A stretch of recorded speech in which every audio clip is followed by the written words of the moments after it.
Government धेरै राम्रो काम गरेका छन्. They have given the financial support and the healthcare system are doing well, but still तिनीहरुको किन ट्रान्सप्लान्ट भइरा छैन? अनि ट्रान्सप्लान्ट भएन भने तिनीहरुको फेट के हुन्छ? त्यस्तै यो लिभर किडनीको डाटा हो.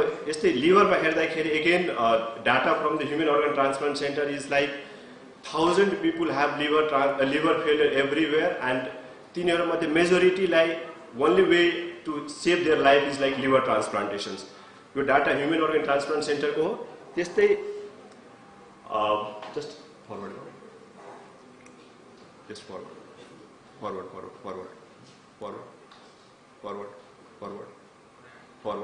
I will come back. Forward. So this is like the news recently published. And next, forward. Next. So so that was the prevalence from the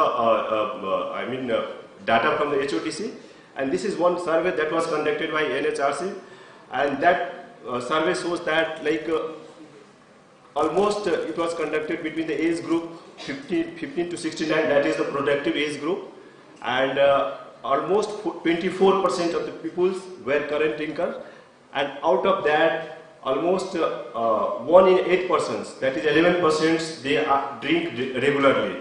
And alcohol, regular alcohol consumption is one of the major cause of liver failure and subsequently leading to liver transplant or finally death. Your data like calculate real time around 1.4 million adults is currently taking alcohol. अनि alcohol लिने व्यक्तिको fit finally के हुन्छ? यदि alcohol छोडेन भने, यदि कुनै पनि व्यक्ति रेगुलर अल्कोहल कन्जम्पसन गर्छ भने over the 10 to 15 years, around 10 to 15% of the patient finally will develop cirrhosis. And majority, if they still continue taking alcohol, majority of them will either need liver transplant to have new life or they will die. So if we extrapolate that data, 10% of 1.4 million, it comes around 1,40,000. This is the survey of 2019. We are already in 2023. So just 5 years down the line, that is in 2029-23, we will have like 1,40,000 people just because only alcohol. They will need either liver transplants if they do not stop alcohol. So that is the prevalence of liver disease in our country. Just go back a little bit.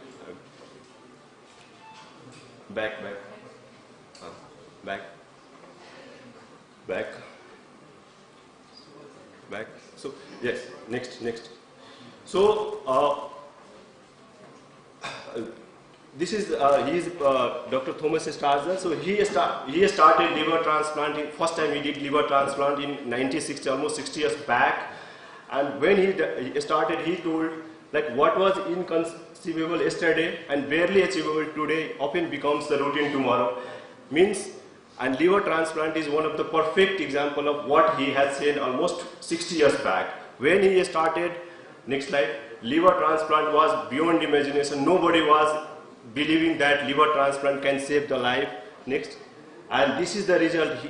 He did the first transplant, and all the patients died immediately after the transplant. And nobody was in a position to believe that the liver transplant can save the life. But he did not stop his work, and he continued, and almost 20 years after his first transplant, that is in around 1980s, in the 80s, only the liver transplant was accepted as a modality of treatment for patients with decompensated liver cirrhosis. And these days, liver transplant has been proven beyond that, and it is the only treatment modalities that can save the life of a patient with decompensated liver cirrhosis. Next. So why liver is important? So there are two images. One, that is the healthy liver that is present in everyone. This is the liver of one of the donor who wish to donate in tropic pictures, and this is the liver one. If you take excessive alcohol and then hepatitis B, C, all those things, the liver looks like that. When it's damaged, it looks like that. It's around 1 to 1.5 kg in normal persons. And its liver is known as the factory of the human body because it performs more than 500 functions in the body. And one of the reasons why living donor liver transplant, living donor भन्नाले जिउँदो व्यक्तिबाट liver transplant किन possible छ भन्दाखेरि whenever you cut a healthy liver and if you put in a good conditions, then the liver regrows. Just like kapal barcha, nang barcha, त्यस्तै liver पनि बढ्छ. And because of that property, living donor liver transplant is actually possible. Next. So next, we have already covered these things. Next.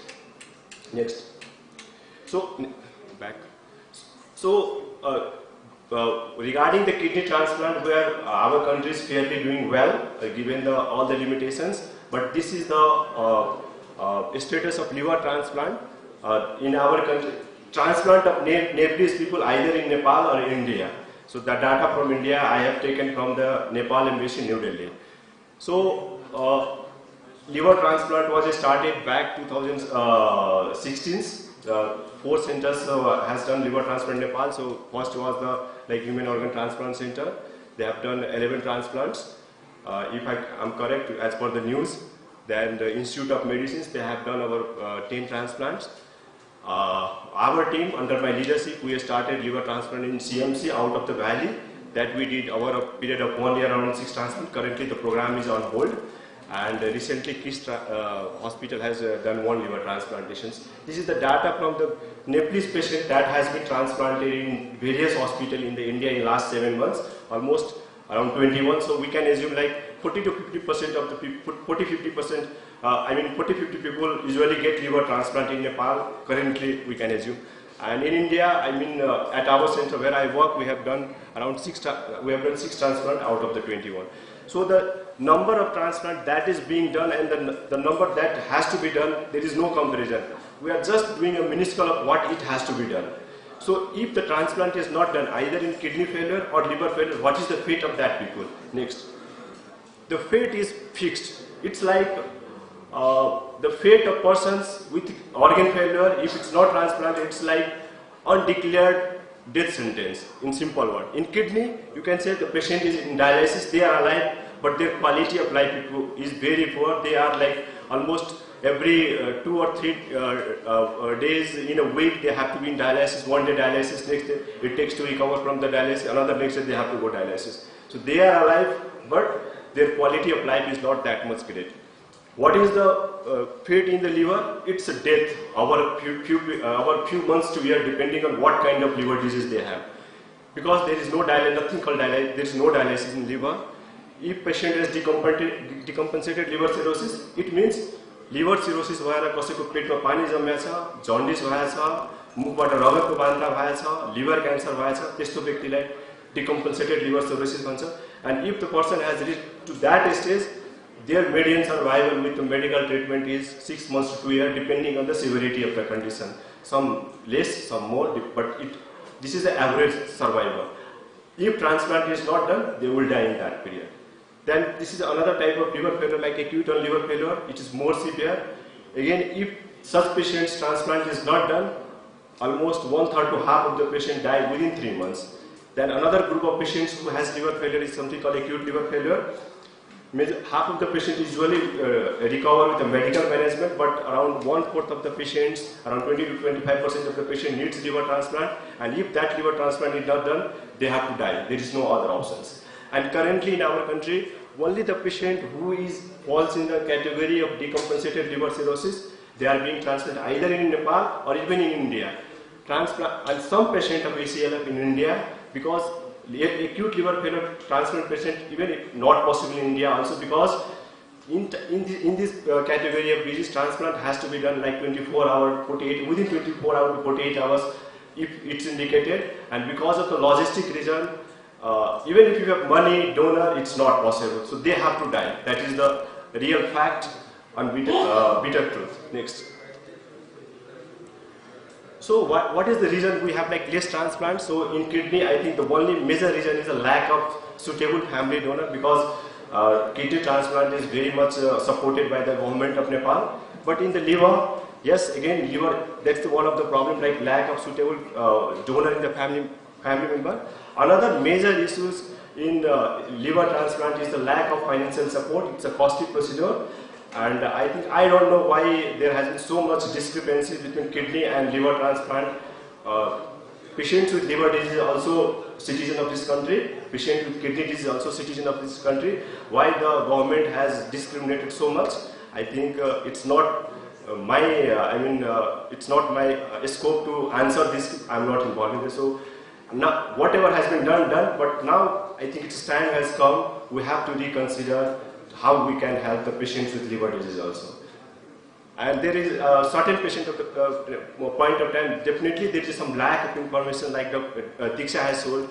Many of the time, the patient has liver cirrhosis, and because of the lack of information, they didn't get proper advice at the early stage, and they do not reach to the transplant center, and in that process, they die without liver transplant, even if they want transplants.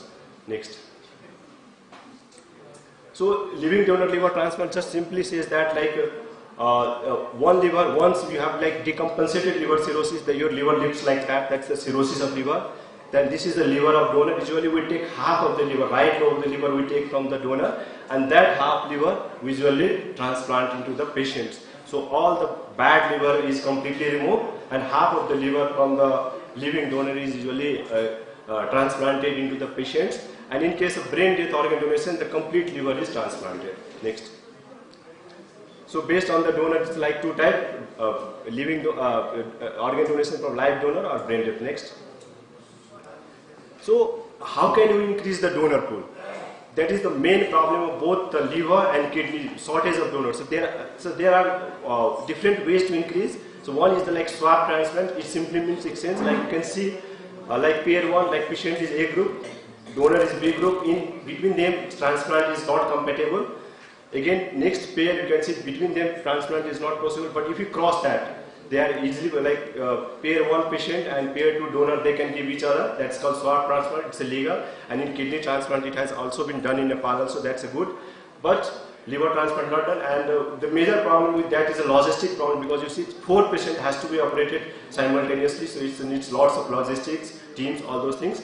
Another way is like we can do blood group mismatch transplant, but it's again done in selected group of patients. The major focus that why we are here today, and the major focus that everyone should concentrate is like we have to finally promote organ donation from brain death. It can solve most of the problems, and that is why we are here. Next. So this is just a brief about who can donate from living donor. So age is usually 80 to 50, 55. Blood group compatible, and the family requirement is usually legal requirement, and this is okay. I mean, one of our Sarla just told ki why only it should be family, but sometimes what happens if you do not keep that bar, then many times like illegal trading, all those things is possible. So I think the relationship has been very broad in our country, so I think that's okay. Then should not be too much obese, and should not be having any like any chronic disease or any chronic medical illness. This is the basic screening criteria. Once this criteria is fulfilled, then obviously they go to the detailed medical evaluations, and finally if medically found fit, then they get for donations. So briefly about brain death, it's like brain death is a legally or it's a death. So we should not be confused that brain death is different and death is different. Both are same. Brain death is a death. And most of the time it's because of some like severe head injury, maybe a road traffic accident, bleeding or anything. There is a severe injury to the brain and the brain dies. And next. So main purpose is like to raise people aware, like after death the organs usually get wasted. So if we donate, we can save the life of so many people, like almost 8 people, like 2 lungs, liver, kidney, brain, all those things can be donated. So that is the reason we have to promote. Next. So who can be organ donor after brain death? I think anyone who is willing to donate can donate. Next. But what is the situation? This is again taken from one of the newspaper. The data says that like almost 1,000 people have is like brain dead every year in our country, but the donation is almost like till now. It was the law was formed in 2016, and till now only 5 people have come forward. So why it is the reason? Next. So what is the reason? This is one of the I think most important point. So how we can promote organ donation in Nepal? So I personally, this is my personal experience. There are certain factors related to general public. There are certain factors that is related to administration, and there are certain factors that is related to the healthcare professional. And all the persons, all the concerned parties should come together. Then only brain death organ donation can be promoted. Just individuals, effort of anyone will not increase the organ donation. So healthcare related factors, my short stay in CMC, what was that like? There was some organ brain death patients in the neuro ICU, and when I asked the persons, because in organ donations, liver transplant surgeon or physician are not involved because of possible conflict of interest. So it is done by the non-transplant physician surgeons. So when I asked people like we should talk about brain death, all those things, that there was a lack of awareness in some people about brain death, and then there is some fear of law. Like if I declare brain death, should I get implicated in the some legal matter or what? That was the fear. So I think to decrease that, we have to definitely do like training for healthcare profession also. Like these are like anesthesiologists, critical care physicians, they are involved. So we have to train them. And in the entire donation process, it's the other than transplant surgeons who are involved in the organ donations. So we have to involve all of them in and train them from time to time. Next. Public related factors like gender myths and fear about the organ donations, and here the media, people's, government can play a very vital role to increase the awareness about the organ donation in general. Next. And then there are some administrative factors like till now, again taken from the newspaper, till now there is no central coordination committee for organ donation and brain death. I think that should be formed as early as possible. Another thing is that like we can make like brain death declaration mandatory. We can start that as a pilot project, as like we have a very good trauma center. Trauma center is one of the major places where brain death is possible. So we can start there as a pilot project, and we can finally study what are the factors that is preventing, and then implement all those things. So that can be one of the things. And obviously organ donation should be taken as a project of national importance. Just like I am saying, राष्ट्रिय गौरवको project जसरी अरू project धेरै छन्, त्यस्तै मेरो विचारमा organ donation एउटा राष्ट्रिय गौरवको प्रोजेक्टको रूपमा government of Nepal and all the concerned people should take. So these are the few myths about the brain deaths. Like people who have brain death, they are like their heart is beating, so whether they are dead or not. So these are all false. Heart can beat for sometimes with support of ventilators. Then like if I donate organs, then the people will not care. That's not there. I have already told you, the transplant physicians or surgeons are not involved in the care. They come in the area only when everything is decided, organ is allocated, then only for retrieval comes. So there is nothing like for organ donation, people will not care, doctor will not care. These things are not there. Next. So organ donation again does not disfigure. It's the organs is removed through surgery. So it's as perfect as like when we do surgery and come out of. So it does not disfigure. So I think our Dr. Pukar will shed light more on this process. I will just skip. Next. So this is what I mean, the decompensated liver cirrhosis. If you have liver cirrhosis and then ascites, vomiting of blood, liver cancer, jaundice, then you need liver transplant. Next. Back. So this is just one example. I think already example has been given. Just I will tell one example how the life of a person changes after liver transplant. This was a patient whom we did liver transplant CMC. He was a teacher. He has to leave his job and he was waiting to die in real world. But then somehow he came. We did the transplant. That is another images after 1 week. Wife donated. This is like after 6 months image. Now it's a 2.5 years after transplant, and he has again joined he was a teacher before. He has again joined and he is living productive life. And just yesterday he called me. He is planning to fight member of parliament election next year. I don't know how to fight, but he is planning. So this is how the life of a person changes after liver transplantation. The few slides, just 1 minute. We always say prevention is better than cure, and liver disease is one of the best examples. And most of the liver disease can be prevented actually. And these are like alcohol, again it's entirely prevented. Hepatitis B, C, all those things. Just keep this slide 1 second. Hepatitis B and C entirely prevented, but majority of the problem with hepatitis B and C is that whenever the people have it, but they are not aware. So obviously regular health checkup is needed. Just next, just this back. So this is one. If you continue to take alcohol, over a period of 10 to 15 years, 10 to 15% of patients finally will have liver cirrhosis and they will need liver transplant. Next. So this is a safe drinking level. There is nothing called, no drinking level is safe. Drinking in moderation is what allowed. Next. And these are like various things that is needed to run a successful liver transplant program. Next. So how can we, just one slide, how can we improve liver transplant in Nepal? I think one of problem is lack of suitable donor family. For that, obviously promote the brain death organ donation, expand the donor pool.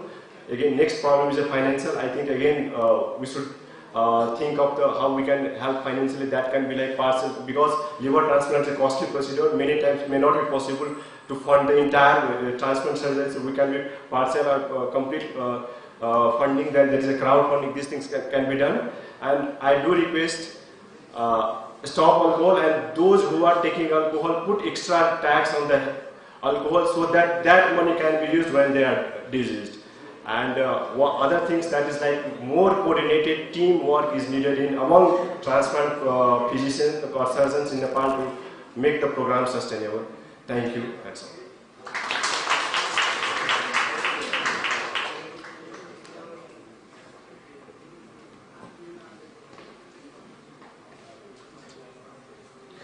आफ्नो प्रस्तुतिको लागि मानव अङ्ग प्रत्यारोपणका विशेषज्ञ doctor सञ्जयज्यूलाई हार्दिक आभार प्रकट गर्न चाहन्छौँ।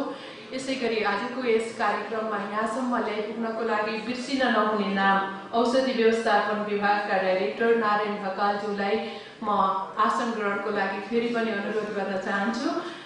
यसैगरी अबको प्रस्तुतिको लागि मानव अङ्ग प्रत्यारोपण सम्बन्धी कानुनी व्यवस्थाको बारेमा के कस्तो छ भन्ने प्रस्तुति सहित मानव अङ्ग प्रत्यारोपण केन्द्र भक्तपुरका कार्यकारी निर्देशक वरिष्ठ मृगौला तथा कलेजो प्रत्यारोपण विशेषज्ञ डाक्टर पुकार चन्द्र श्रेष्ठज्यूलाई आफ्नो प्रस्तुतिको लागि हार्दिक अनुरोध गर्दछु।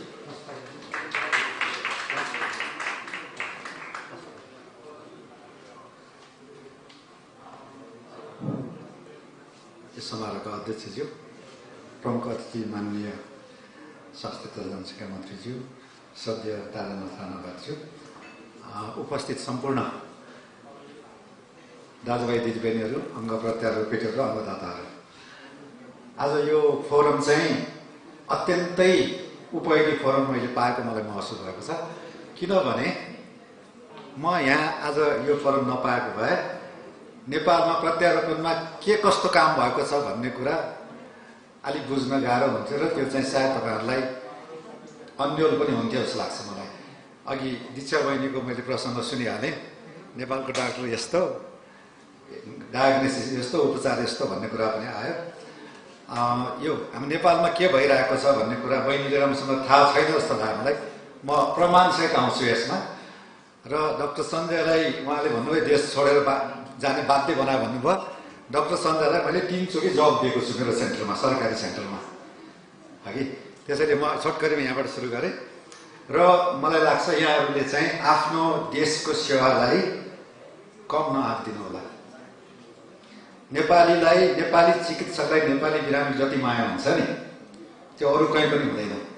म बेलायतमा 6 वर्ष तालिम लिएर आएको, तर नेपाली भन्ने बित्तिकै मन सिरिक्न भएर आउँछ र केही थप केही गर्न सकिन्छ गर्न मन लाग्छ। त्यसैले आफ्नो आँगन, आफ्नो घर छोडेर other side is always green भन्नु चाहिँ कति ठिक हो, तपाईहरुले आजको प्रेजेन्टेसनबाट धेरै महसुस गर्नुहुन्छ भन्ने मलाई लाग्छ। सुरु गरौँ। आज म यो छोटकरीमा यो विश्व अङ्गदान दिवस हो, त्यसैले अङ्गदान किन चाहियो, के को अङ्गदान भन्ने कुरामा चाहिँ अलिकति कोट्याउन खोजेँ। नेपाल चाहिँ सर्वा रोग र नसर्ने रोगको चेपुमा छ। मन्त्रीज्यू अहिले डेङ्गुको लागि यताउता लागिरहनु भएको छ भने नसर्ने रोगले जडा गरेर 72% मृत्यु अहिले नेपालमा नसर्ने रोगले हुन्छ। डायबिटिज, ब्लड प्रेसरले गर्दाखेरि मुटु फेल हुन्छ, कलेजो फेल हुन्छ, मृगौला फेल हुन्छ, दिमाग स्ट्रोक हुन्छ, सारा अङ्गहरू बिग्रिन्छ र त्यसले गर्दाखेरि अङ्ग फेल हुन्छ। अङ्ग फेल भएपछि त अङ्गदान नगरिकन अङ्ग प्रत्यारोपण हुँदैन, मान्छे ठहरै हुन्छ, अङ्ग ठहरै हुन्छ। त्यसैले जानुभन्दा बचाउने हो भने अङ्ग प्रत्यारोपण गर्नु पर्यो। अङ्ग प्रत्यारोपण गर्नको लागि एकदम सिम्पल, अङ्गदान नभइकन त कुनै कुरै भएन। र आज अङ्गदान दिवसको उपलक्ष्यमा यो कार्यक्रम हाम्रो उमेशज्यूले आयोजना गरिदिनु भयो। सधैँ शहीद धर्म राष्ट्रिय प्रत्यारोपण केन्द्रको एक्लो कार्यक्रम हो र जस्तो लाग्थ्यो मलाई, तर यो आज उहाँले होस्टेमा हैसियत मिलाइदिनु भयो। उहाँलाई अत्यन्तै आभारी छु उहाँप्रति। अर्को स्लाइड। नेपालमा यो करिब 3000 जनाको वर्षै पछि मृगोला फेल हुन्छ, 1000 जनाको कलेज फेल हुन्छ। 30 लाख मधुमेहीहरू छन् यो देशमा, जसलाई चाहिँ प्याङ्क्रियास प्रत्यारोपणले केही हदसम्म राहत हुन सक्छ भने मुटु र फोक्सोको कति फेल हुन्छ मैले अहिलेसम्म कुनै तथ्याङ्क पाएको छैन। यो किन फेल हुन्छ भनेर देखाउन खोज्दाखेरि चाहिँ यिनीहरू अङ्ग प्रत्यारोपणको सुविधा भएको भए धेरै हदसम्म यिनीहरू बाँच्न पाउँथे। अर्को स्लाइड। यो नेपाल सरकार स्वास्थ्य तथा जनसङ्ख्या मन्त्रालयको सहित धर्मभक्त राष्ट्रिय प्रत्यारोपण केन्द्र हो। यो चाहिँ नेपाल सरकारले 11 वर्ष अगाडि स्थापना गरेको संस्था हो। अर्को स्लाइड। र अङ्ग प्रत्यारोपणको फेलमा, अङ्गदानको फेलमा यसले 10 वर्षको बाल्यकाल चाहिँ पार गर्दैछ र यसले अहिलेसम्म के गर्यो भन्दाखेरि झन्नै 1100 जनाको मृगोला प्रत्यारोपण गरेको छ। यसले आजकल वर्षको 200 जनाको हिसाबले मृगोला प्रत्यारोपण गर्छ र त्यो 79% सफलताका साथ गर्छ। नेपालको स्वास्थ्य मन्त्रालयको एउटा केन्द्रले भर्खर 10 वर्ष भएको संस्थाले भने यसमा वर्षको 30,000 भन्दा बढी सेसन डायलाइसिस निःशुल्क हुन्छ। यो केन्द्रमा मुटुको सेवा सुरु भएको छ, लिभरको सेवा सुरु भएको छ, इन्डोस्कोपिक अल्ट्रासाउन्ड भन्छ जुन पेटमा चाहिँ अल्ट्रासाउन्ड गर्ने इन्डोस्कोप घुसाएर सरकारी केन्द्रमा यो नै पहिलो हो। यसले चाहिँ आफ्नो स्थान बनाएको छ। डाक्टर भूपेन्द्र यही हुनुहुन्छ, भूपेन्द्र सर पनि हात छ यसमा। र नेपालमा 10 वर्ष पुगेको संस्थाले पहिलो पटक कलेजो प्रत्यारोपण गरेको छ। यस संस्थाले देशमै पहिलो पटक 2016 मा मस्तिष्क मृत्युबाट भएको अङ्गबाट पहिलो पटक मृगोला प्रत्यारोपण गरेको छ। 2016 मै, 2017 मा भयो। त्यसै गरेर मस्तिष्क मृत्युबाट भएको कलेजो प्रत्यारोपण पनि यसले 2018-19 तिर गरेको छ। भनेपछि अङ्ग प्रत्यारोपणको क्षेत्रमा मृगौला र कलेजोमा बेलायतमा जे हुन्छ, अमेरिकामा जे हुन्छ, इन्डियामा जे हुन्छ, आज त्यो काम यही देशमा हुन्छ। तपाईँहरूले आँगनमा हुन्छ, तपाईँहरू अझ वरिपरि हेर्नु पर्दैन। म आउँछु तथ्याङ्कमा। र यो केन्द्र बन्नु अगाडि म वीर अस्पतालमा काम गर्थेँ, डाक्टर भूपेन्द्र हामीसँगै थियौँ। WHO ले 2008 मा के भन्यो भन्दाखेरि मृगोला फेल भयो भने 90% भन्दा बढी मान्छेहरू नेपालीहरू केही महिनामै मर्छन्। 90%, more than 90% of the people of kidney failure die within few months in a country like Nepal. Nepal जस्तो देशमा केही महिनामै चट हुन्छन् भनेर विश्व स्वास्थ्य सङ्गठनले भन्यो। किन भन्यो भन्दाखेरि डायलाइसिस सेवा अत्यन्तै कम। वीर अस्पतालमा 4-5 वटा मेसिन, टिचिङमा 2-3 वटा मेसिन, अनि विराटनगरमा 1-2 वटा मेसिन, पोखरामा 1-2 मेसिन, कहीँ पनि छैन अन्त। यो अवस्थामा त्यो मृगोला फेल भयो भने 50,000 महिनाको तिर्नुपर्ने डायलाइसिसमा त्यो नेपाली कतिजनाको सामर्थ्य छ त्यसमा पनि प्रश्न। सुरुमा ब्याङ्क ब्यालेन्स सक्यो, त्यसपछि जग्गा बेच्यो, अनि घर बेच्यो, अनि मान्छे पनि चट। यही हुन्थ्यो 2008 अगाडि। धनी मानी व्यक्तिहरू 1-2 वर्ष बाँच्थ्यो होला, धेरै जसो म भएको भए बाँच्दैन थिएँ। यो थियो अवस्था। तर आज यो सेन्टर 10 वर्ष पुग्दाखेरि यो केन्द्रमा मृगोला प्रत्यारोपण गरेकाहरू 96% बाँचेका छन्। आज 96%। डायलाइसिसमा बस्नेहरू मोर देन 90% बाँचेर बसेका छन्। किन भन्दाखेरि सुविधा सम्पन्न यो केन्द्र नेपाल सरकारले बनाइदिएको छ र निःशुल्क मृगोला प्रत्यारोपण डायलाइसिस सेवा यो देशमा छ तपाईँहरूको आँगनमा। त्यसैले आज पैसा नभएको कारणले, सेवा नभएको कारणले मर्नु पर्दैन।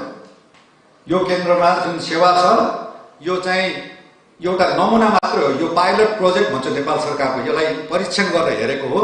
यसको आफ्नो 1 इन्च पनि भवन छैन। तर पनि यो केन्द्रले जुन उपलब्धि देखाएको छ, नेपाल सरकारले यसलाई विस्तार गर्ने भनेको छ। 7वटै प्रदेशमा विस्तार गर्ने, मृगोला प्रत्यारोपण विस्तार गर्ने। अर्को स्लाइड। अब यो प्रत्यारोपण गर्नुको फाइदा के छ त? अङ्गदान हामी दिवसकै अङ्गदानको कुरामा छौँ नि। हेर्नुहोस्, आयु धेरै गुणा बढ्छ। डायलाइसिसमा बसेर अथवा लिभर ट्रान्सप्लान्टको डक्टर सञ्जयले भन्नुभयो धेरै जसो मान्छे 5-6 महिनामै मर्छन् भन्नुभयो। लिभर ट्रान्सप्लान्ट गर्नु पाएन, लिभर फेल भएपछि। मृगोला फेल भएपछि डायलाइसिस ट्रान्सप्लान्ट गर्न पाएन भने 2-4 दिनमै मर्छन्। त्यसैले आयु धेरै गुणा बढ्छ ट्रान्सप्लान्ट गर्यो भने। क्वालिटी अफ लाइफ, मृगोला फेल भएर डायलाइसिस गरेर हप्ताको 2-3 चोटि अस्पताल धाएर दिनभरि त्यो बिरामीसँग जिन्दगी बिताउने कि ट्रान्सप्लान्ट गरेर छिटो छ नि त। पूर्व प्रधानमन्त्रीको कुरा गरौँ, हामीले नै ट्रान्सप्लान्ट गरेको मन्त्री हुनुभएको थियो मेघराज नेपालीज्यू। भनेपछि सक्रिय जीवन बिताउने, उत्पादनशील नागरिक हुने, समाजलाई कम भार दिने र देशलाई आर्थिक रूपले पनि समृद्ध गर्ने हो भने प्रत्यापन गर्नुपर्छ र प्रत्यापन गर्ने परिवारको क्वालिटी अफ लाइफ पनि राम्रो हुन्छ। किन भन्दाखेरि त्यो परिवारको पछाडि हस्पिटल जान आउनु परेन, जान आउनले खर्च गर्नु परेन, हस्पिटलमा बसेर हस्पिटलको क्यान्टिनको खाना यता उता खानु परेन। आफ्नो घरको होस् कि व्यापार व्यवसाय होस् कि आफ्नो जागिर के हो सबै गर्न पाउँछ। Quality of life of the family पनि राम्रो हुन्छ बिना सङ्कोच, बिना कुनै शङ्का र कस्ट इफेक्टिभ। 2 वर्ष डायलासिसमा खर्च गर्ने पैसाले नेपाल सरकार 2,54,000 रुपियाँ खर्च गर्छ 1 वर्षको डायलासिसलाई। 5 लाख रुपियाँ भयो भने मृगौला प्रत्यापन हुन्छ। 2 वर्षको डायलासिस खर्चले मृगौला प्रत्यापन हुन्छ। नेपाल सरकारले निःशुल्क गरेको छ र 5 लाख रुपियाँ तिरेर मृगौला प्रत्यापन गरेपछि आजीवन त्यो व्यक्ति डायलासिसबाट मुक्त हुन्छ। उसले औषध चाहिँ खानुपर्छ महिनाको 8-10 हजारको। त्यो बाहेक तपाईँ हामी स्वस्थ व्यक्तिले जे गर्न सक्छ त्यसले सबै गर्न सक्छ। त्यसैले यो ट्रान्सप्लान्ट नगरिकन डायलासिसमा बस्न खोज्ने, लिभर गरेन भने त चटै भयो, कुरै सक्यो। मृगौलामा चाहिँ अप्सन भएकोले डायलासिसमा बसेर कन्फ्युज नहुनु होला। ट्रान्सप्लान्टको लागि अङ्गदान हुनै पर्यो, कसरी हुन्छ त्यो म भन्छु। त्यो भयो भने ट्रान्सप्लान्ट हामी गरिदिन्छौँ। अर्को स्लाइड। अघि डाक्टर सञ्जनको कुरा निकाल्नु भयो। स्वस्थ व्यक्तिले अङ्ग दिने अङ्गदान, मृत व्यक्तिले अङ्गदान। मृत व्यक्तिमा 2टा हुन्छ, हार्ट बिटिङ डोनर मुटु चलेबाट अङ्गदान गर्ने कि मुटु नै बन्द भएकोबाट अङ्गदान गर्ने, त्यो पनि छ। र मार्जिनल डोनर्स, यो मुख्य अङ्गदाताका स्रोतहरू यही हो। लिभिङ डोनर्स चाहिँ म नेपालको कन्टेक्स्टमा आउँछु। क्याडाभरिक डोनर चाहिँ अब मृत व्यक्तिबाट हाम्रो देशमा अहिले मस्तिष्क मृत्यु भएको अङ्गदान भइरहेको छ। 2016मा कानुन बन्यो। मैले मन्त्रीजीलाई पनि रिक्वेस्ट गरेको छु, सबैलाई अङ्गदान गर्नु हो, खरानी भएर खेर जाने अङ्गदान गर्छु भन्दाखेरि धेरै जसोले गर्नुहुन्न। किन गर्नुहुन्न भन्दाखेरि के हो, त्यो अङ्गदान गरेपछि फेरि अर्को जन्ममा जो अङ्ग नभइकन जन्मने हो कि अथवा चाहिँ विधि आदि विभिन्न कुराहरू चाहिँ यसमा धेरै कुरा छ होला, हामी त्यसलाई अनुसन्धान गर्नुपर्ने छ।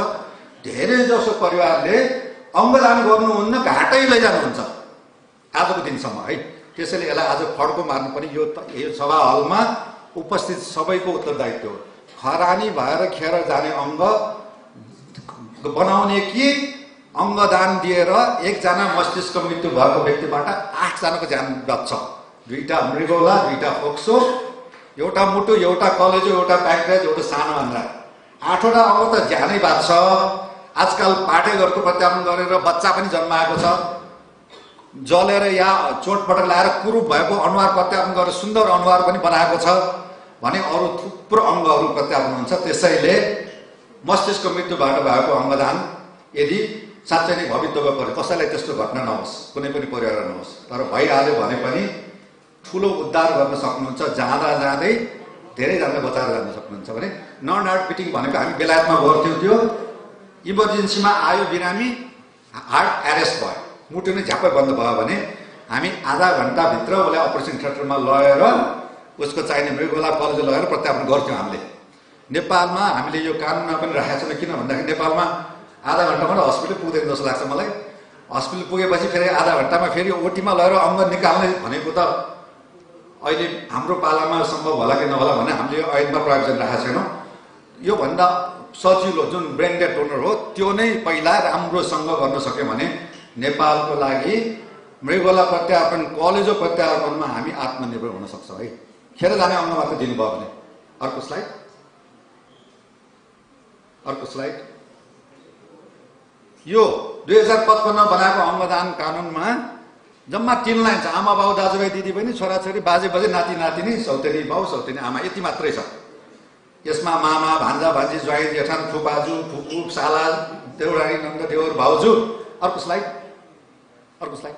हेर्नुहोस् यो 51 नाता छ। यो हामीले संसदमा 50 पल्ट गएर 50 चोटि गएर यो अङ्गदानको दायरा धेरै साङ्ग्रो भयो। बिरामीहरूले के भन्छ, डर छ त्यो भित्र दिने मान्छे नै छैन। त्यसैले हामी अङ्गदातै छैन हाम्रो देशमा, उही छिमेकी देशमा जाने ध्याउना छ सबैको। अनि हामीले नेपाल सरकारसँग धेरै अनुरोध गऱ्यौँ, मन्त्रीज्यूहरूले अनुरोध गर्नुभयो, सचिवज्यूहरूले सहयोग गर्नुभयो, मन्त्रीज्यूहरू लागि पर्नुभयो र यो कानुन बन्यो। 51 नाता छ यसमा। नाता पर्ने जति नेपालमा सबैले अङ्गदान दिन पाउँछ, इन्डियामा पनि छैन त्यस्तो। नाता पर्ने जति सबैले अङ्गदान गर्नुपर्छ अहिले नेपालमा। एउटा कुरा त्यो। अर्को कुरा नाता पर्ने बिचमा अङ्ग प्रत्यारोपण गर्दाखेरि म्याच भएन, अब फुपू र अब उता ज्वाइँको बिचमा म्याच भएन भने के गर्ने भन्दाखेरि साटासाट प्योर एक्सन भन्छ यसलाई। आजकल आधुनिक प्रत्यारोपणमा अमेरिकामा कोरियाबाट सुरु भएको तर अमेरिकामा यो व्यापक रूपमा प्रयोग हुन्छ के दुईटा परिवार दुईटा गैर नातेदार बीच साटासाट गरेर प्रत्यारोपण गर्ने ताकि दुईटै परिवारको भलो भयो नि। त्यो हामीले गरिसक्यौँ। त्यो गरेर हामी अहिले 45-46 जोडीको मृगला प्रत्यारोपण गरिसक्यौँ धर्मभक्त प्रत्यारोपण केन्द्रमा। 4वटा थिएटर हुन्छ। डाक्टर सञ्जयले भन्नुभयो 4 जनाको एकचोटि अपरेसन गर्नुपर्छ, डोनर 2 जना, रेसिपिएन्ट 2 जनाको, 4 जनाको एकचोटि अपरेसन भएपछि मात्र यो सम्भव हुन्छ। त्यो सुविधा नेपाल सरकारको धर्मभक्त प्रत्यारोपण केन्द्रमा छ। दीक्षा बहिनीलाई पनि भने मैले। त्यसैले तपाईहरु आत्तिनु पर्दैन। र आजको कुरा गर्दैछु, यो थर्डमा मस्तिष्कको मृत्यु भयो भने पश्चिमा मुलुकमा 80% प्रत्यारोपण मस्तिष्कको मृत्यु भएको व्यक्तिबाट हुन्छ। रोड ट्राफिक एक्सिडेन्ट भएको 100% डोनेसन हुन्छ र त्यसको अलमोस्ट र सबैको अङ्ग भएको जम्मै अङ्ग प्रत्यारोपण हुन्छ त्यहाँनिर। हाम्रो देशमा 6 वर्ष 7 वर्ष भयो ऐन बनाएको। बल्ल बल्ल बल्ल हात जोडी ठुल्ठुलो हस्पिटलबाट त्यो अहिलेसम्म भएको छैन। सानो हस्पिटलबाट 5 जनाबाट 10वटा मृगला प्रत्यारोपण र 3वटा कलेजो प्रत्यारोपण भएको छ। नेपालमै भएको छ। यो सही धर्म प्रत्यारोपण नेपाल सरकारको स्वास्थ्य मन्त्रालयको संस्थाले नै गरेको छ। त्यसैले तपाईहरुले आफ्नो देशको संस्थालाई मेरो विचारमा अलिकति भए पनि एउटा इज्जत चाहिँ गरिदिनुस् है। अर्को स्लाइड। किडनी अब रोग त कति महँगो छ यहाँ सबैलाई थाहा छ, म यसमा गइन। अर्को स्लाइड। यो अब सक्सेसफुल ट्रान्सप्लान्ट 1000-1500 गर्दा हामीहरू बेला बेला खिचेको फोटो। अर्को स्लाइड। यो प्रत्येक वर्ष अवेरनेसको कुरा आयो। आजको दिन हामी किन मनाइरहेछौँ? या आज हामी अपरेसन गरेर देखाउँदै छैनौँ। आज हामीले कसैलाई अङ्ग फकाइरहेको पनि छैनौँ। अङ्गदान किन महत्त्वपूर्ण छ, अङ्ग किन दान गर्ने, अङ्गदान दिएर के फाइदा हुन्छ, यो कुरा बुझ्यो भने अङ्गदान दिने प्रक्रिया इच्छा सहज हुन्छ भन्ने आजको उद्देश्य हो। र हामीले प्रत्येक वर्ष नेपाल ट्रान्सप्लान्ट गेम्स आयोजना गर्छौँ। प्रत्यारोपण गरेकाहरू र प्रत्यारोपण गराउने टोली, चिकित्सक, नर्स, मन्त्रीज्यू, पत्रकार, समाजसेवी एकातिर र प्रत्यारोपण गरेकाहरू एकातिर मैत्रीपूर्ण फुटबल हुन्छ। किन भन्दाखेरि प्रत्यारोपितहरू र अङ्गदाताहरू पनि अरू व्यक्ति सरह, सक्षम, स्वच्छ र सकुशल हुन सक्छ भन्ने देखाउनको लागि हो।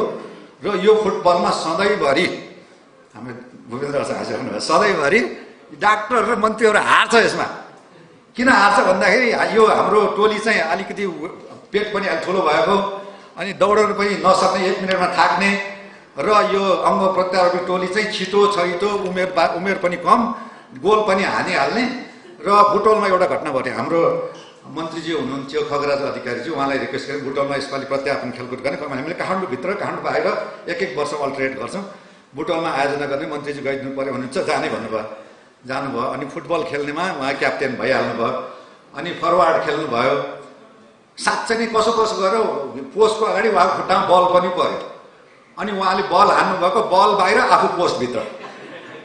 अनि हामीले कसरी जित्छौँ भने कि मैले भन्न खोजेको प्रत्यारोपितहरूले पाएकी गोल हाल्ने 5-6 गोल हाल्छ। हामीहरू चाहिँ जतिसुकै स्वस्थ हेल्दी तपाईँ हामी केही भएछ भन्दै हामी फिट छैनौँ है। मेरो सन्देश थियो। अर्को स्लाइड। निवर्तमान प्रधानमन्त्री शेरबहादुरज्यूले सम्पूर्ण क्याबिनेटका साथ म मरेपछि मेरो अङ्गदान दिन्छु भनेर घोषणा गर्नुभयो। यो उहाँको एउटा फोटो हो। मैले अङ्गदान कार्ड हस्तान्तरण। अर्को स्लाइड। राष्ट्रपतिजी पनि हुनुहुन्छ। अर्को स्लाइड।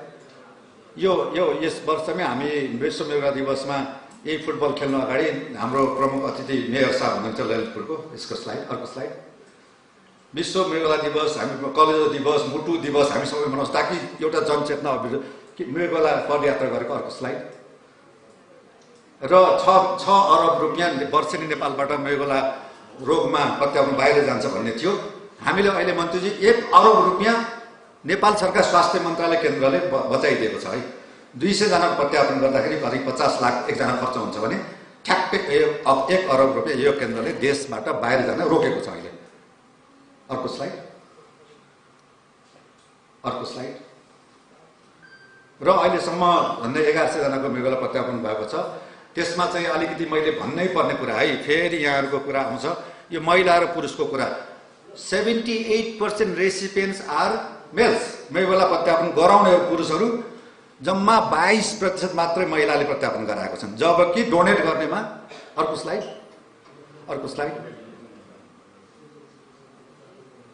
र यो चाहिँ अब 79% सफल। यो कम्प्लिकेसन रेटहरू कुनै पनि सरकार कुनै पनि देशको केन्द्रसँग हाम्रो तुलना हेर्दैछ। अर्को स्लाइड र यो हेर्नुहोस् त, प्रत्यापन गर्नेहरू 80% पुरुषहरू, अङ्गदान गर्नेहरू 80% महिलाहरू।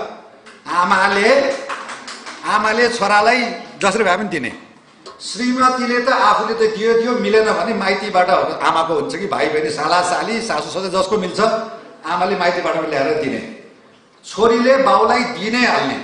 तर हेर्नुहोस् त, श्रीमानले श्रीमती दिनु पर्यो भने म आफै कमजोर छु, म कमाइ गरेर खानुपर्छ। हेर्नुहोस् कति शोषण भइरहेछ यहाँ महिलाहरूमा। मैले आज पनि अरू बिहान एउटा कार्यक्रम थियो, त्यसमा भने हामीहरूलाई लाज लाग्छ पुरुष भएर यसरी बाँच्नु पर्दाखेरि। जबकि दुईटा मृगोला हुन्छ भने एउटा मृगोला दान दिएर दान दिनेको आयु त झन् बढ्छ। यो चिकित्सा विज्ञान प्रमाणित कुरो हो। Donors live long. किन भन्दाखेरि जसले दुईटा मृगोलामा एउटा मृगोला दान दिएपछि दाताले के गर्छ भन्दा प्रत्येक वर्ष आफ्नो जाँच पनि गराउँछ, सानोतिनो रोग छ भने थाहा पाइहाल्छ, निको पनि पारिहाल्छ। जबकि तपाईँ हामीले दान दिएको छैन नि, हामीलाई केही भएको छैन, हामी स्वस्थ छौँ भन्दा ऊ भित्रभित्र मृगोला फेल भइसक्छ। अनि जब थाहा हुन्छ त्यो बेला त उही प्रत्यारोपणको कुरा आउँछ।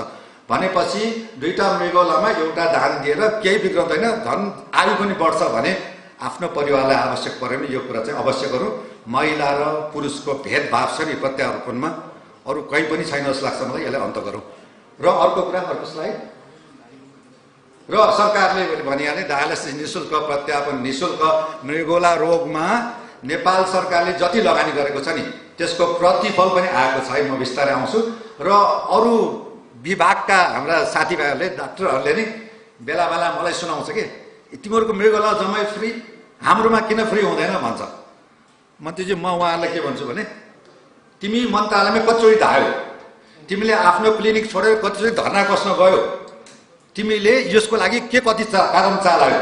हामी त बिरामीसँग पनि हडताल गऱ्यौँ, मन्त्रीज्यू र सचिवका आएर कति धायो। जो भेटे पनि यो मृगोला र के डायलासिस फ्री गरेर भने 90% मान्छे मर्छ भनेर हामी भने गऱ्यौँ। सरकारले त्यो कुरा सुन्यो र त्यसको फाइदाको नेपाली जनतालाई भयो नि। भने तपाईँहरू पनि आफ्नो विभागलाई साँच्चै नै विभाग विकसित गर्ने हो, त्यसमा चाहिँ छुट दिने हो, पैसा सरकारको लगानी गराउने हो भने लाग्नुहोस् भन्छु म। चुप लाएर बस्ने अनि आएर सरकारले दिएन मृगोलालाई मात्र दियो भन्छ, त्यस्तो पनि भन्न पाइन्छ। तपाईँहरू लाग्नुहोस्, मृगोलाले दिन्छ भने अरूलाई किन दिँदैन, सबैलाई दिन्छ। मलाई यति विश्वास छ यसमा सरकारको आँखामा कोही पनि विभेद गर्नुपर्ने कारण छैन। तपाईँहरूकै हातमा छ यो अरूमा चाहिँ कति लगानी गर्ने भन्ने कुरा। अर्को स्लाइड। र जनचेतना अभियान हाम्रो अभिन्न, हामी प्राविधिक रूपले प्रत्यारोपण गर्छौँ, डायलासिस गर्छौँ।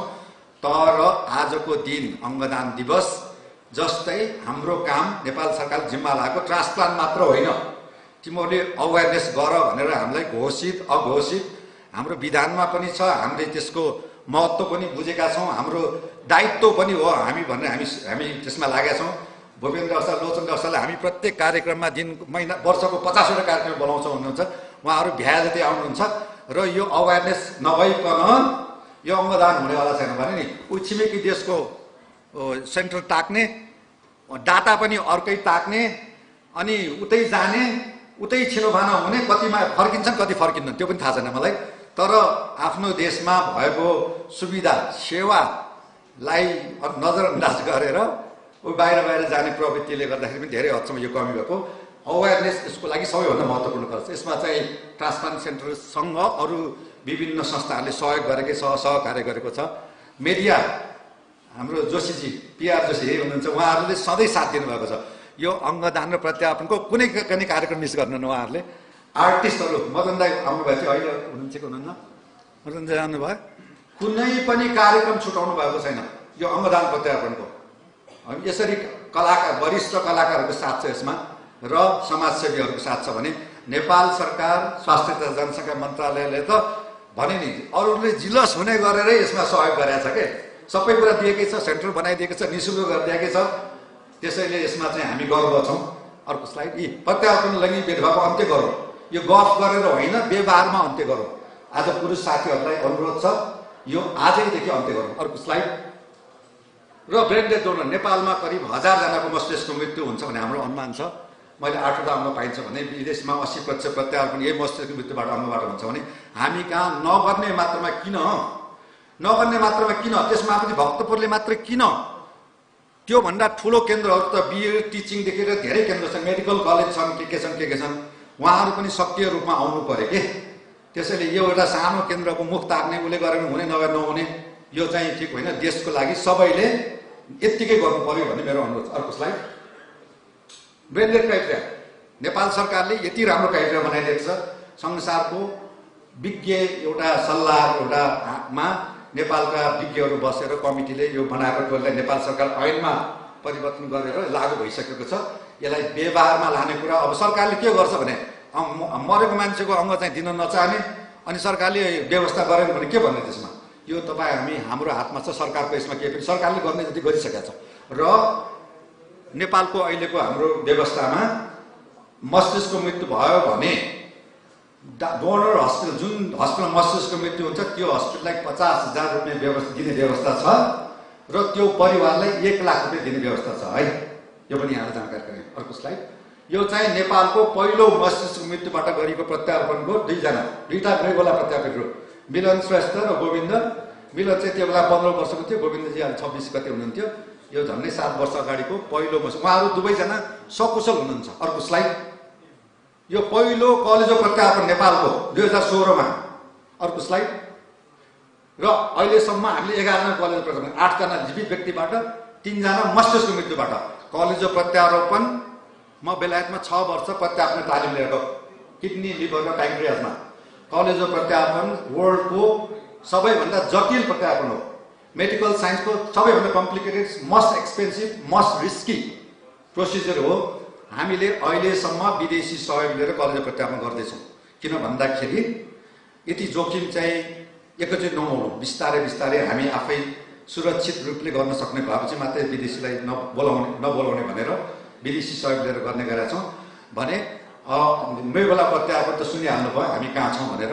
र यसलाई खुसीको कुरा भनौँ या दुःखीको कुरा भनौँ, आज मात्र मलाई सूचना आएको छ ट्रमा सेन्टरमा एउटा ब्रेन डेथ डिक्लेयर हुँदैछ अहिले। त्यसबाट हामी 2 जनाको मृगोला र 1 जना कलेजो लिने तर्खरमा छौँ है आज राति। अर्को स्लाइड। र कलेजो प्रत्यारोपण नेपाल सरकारको यो हाम्रो प्रत्यारोपण केन्द्रमा जम्मा 15 लाखमा हुन्छ है, 15 लाख। जबकि छिमेकी देशमा गर्ने वही 50 लाखको हारायो, 50 लाखदेखि 1.5 करोडसम्म पर्छ भने बिरामीले भन्छ मलाई। 50 लाखदेखि 1.5 करोड बिचमा पर्छ, हामी कहाँ 15 लाखमा हुन्छ। अर्को स्लाइड। यो चाहिँ पोखरामा हामीले काठमाडौँमा मात्रै गरेर प्रत्यारोपण पुग्नेवाला छैन। यो देशमा काठमाडौँ मात्रै सबै होइन, यसलाई देशभरि फिजाउनुपर्छ भनेर हामी पोखरामा मृगोला सुरु गऱ्यौँ। अर्को स्लाइड। सुर्खेतमा सुरु गऱ्यौँ, बिस्तारै धनगढी, हेटौडा, वीरगञ्ज, विराटनगर हुँदै देशको 7वटै प्रदेशमा प्रत्यारोपण सुरु गर्ने हाम्रो योजना छ। हामी यही देशमा बसेर गर्नेछौँ। अर्को स्लाइड। यो विभिन्न प्रदेशहरूको तथ्याङ्क हो। हाम्रो केन्द्रमा भएकाहरूमध्ये सबैभन्दा बढी बागमती प्रदेशमा भएको छ र दोस्रोमा 1 नम्बर प्रदेशमा भएको छ कोशीमा। कोशीबाट धेरै बिरामी आउने गरेको छ, जबकि कर्णालीमा थोरै बिरामी छ। किन त्यस्तो भयो भन्ने कुरा भन्न सानो कुरा होला। हामीले त्यो भएर पनि कर्णालीमा पहुँच बढाउनको लागि हामी नेपालको सबैभन्दा दुर्गम प्रदेश भनेर त्यसमै प्रत्यारोपणको हामीले टार्गेट गरेका हौँ। अर्को स्लाइड। यो प्रिभेन्सन कुरा त अघि पनि आइहाल्यो। नसर्ने रोगको मुख्य कारण हाई ब्लड प्रेसर र डायबिटिज हो। तपाईँहरूको हातमा छ त्यसको कन्ट्रोल। बडी वेट कन्ट्रोल गरौँ, डायट कन्ट्रोल गरौँ, स्मोकिङ नगरौँ, रक्सी नखाउँ, पानी प्रशस्त मात्रा पिउँ, अनावश्यक औषधि सेवन जसले शरीरको अङ्गलाई हानि गर्छ। र गाडीको मोबिल 6 महिनामा चेन्ज गर्ने, सर्भिसिङ गर्ने, गाडी आफ्नो शरीरको सर्भिसिङ नगर्ने हाम्रो बानी त्यही हो नि। त्यसैले कम्तीमा वर्षको एकचोटि मेरो अङ्ग ठिक छ कि छैन भनेर जाँच गरौँ। अर्को स्लाइड।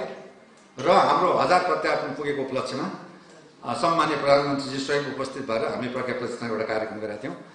यो सम्झन चाहे। र हाम्रो भविष्यको अब योजना नेपालको प्रत्यारोपण क्षेत्रमा प्रत्यारोपण केन्द्रले 10 वर्ष मात्रै पुगेको संस्थाले धेरै गर्न बाँकी छ। धेरै गर्न यो एउटा पाइलट प्रोजेक्ट मात्र हो सरकारको। हामीले लिभर ट्रान्सप्लान्ट नियमित गर्नु छ। उही सबैभन्दा धेरै लिभर ट्रान्सप्लान्ट गऱ्यो भने 11वटा गरेर फुर्ती गर्नुपर्ने केही पनि छैन। यसलाई नियमित रूपमा महिनाको 2-4वटा गर्न पायो भने बल्ल अलिकति भए पनि राहत हुन्छ। नै त अहिले धेरै काम बाँकी छ। किडनी ट्रान्सप्लान्टको कुरै भएन, वर्ल्ड क्लास रिजल्ट भने मैले मन्त्रीज्यूलाई फेरि सुनाइकरी बोर गरेर भन्नु होला, हामीसँग 1 इन्च पनि भवन छैन है, हाम्रो आफ्नो अर्काको भवनमा हामी लागे बसेका छौँ। मन्त्रीज्यूले यसलाई चाहिँ चाँडै नै एड्रेस गरिदिनुहुन्छ होला। हस् हुन्छ। अर्को कुरा चाहिँ यो मृगौला र कलेजो मात्र होइन, यो देशमा हार्टको ट्रान्सप्लान्ट, लङको ट्रान्सप्लान्ट, प्याङ्क्रियासको ट्रान्सप्लान्ट, स्मल इन्टेस्टाइन ट्रान्सप्लान्ट सबै जरुरी छ। बिस्तारै आफ्नो एक्सपर्टिज डेभलप गर्दै गर्नुपर्ने हो। र सबैले आज अलिकति मौका दिनुभयो, सुन्ने मौका दिनुभयो, भन्ने मौका दिनुभयो, सबैलाई धन्यवाद छ। अङ्गदान आज घर जाँदाखेरि यहाँहरूले अब म पनि अङ्गदान गर्छु भनेर पवित्र मनले गइदिनु भयो भने सबैको 3 करोड नेपालीको उद्धार हुन्थ्यो भन्ने मलाई लाग्छ। धन्यवाद।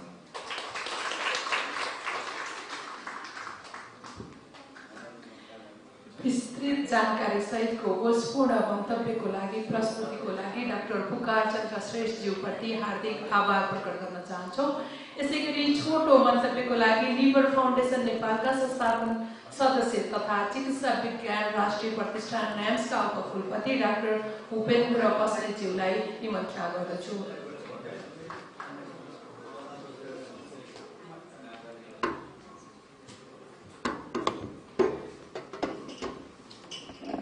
धन्यवाद। नमस्कार। आज यस कार्यक्रमका सभाध्यक्षज्यू, कार्यक्रमका प्रमुख अतिथि, नेपाल सरकारका स्वास्थ्य तथा जनसङ्ख्या मन्त्री माननीय मोहन बहादुर बस्नेतज्यू, विशिष्ट अतिथिज्यू, यहाँ उपस्थित मेरा अग्र चिकित्सकज्यूहरू, उपस्थित दानवीर अङ्गदाता, भाग्यमानी रिसिपिएन्ट र उपस्थित सम्पूर्ण महिला सज्जन ब्रेन पत्रकार साथीहरू, धेरै कुरा यहाँभन्दा अगाडि प्रत्यारोपण विशेषज्ञ डाक्टर साहबहरूले भनिसक्नुभयो। धेरै नेपालको ऐन कानुन नियम के छ त्यो पनि पुकार डाक्टर साहबले प्रकाश पारि नै सक्नुभयो। वास्तवमा केही समय अगाडि नेपालमा अङ्गदानको अवस्था अलि अँध्यारो नै थियो। जब पुकार डाक्टर साहब फर्केर आउनुभयो युकेबाट, त्यसपछि वीर अस्पतालमा अङ्ग प्रत्यारोपणको, खास गरी किडनी ट्रान्सप्लान्टको काम सुरु भयो। वीरमा सुरु भयो, टिचिङ अस्पतालमा महाराजगञ्जमा सुरु भयो।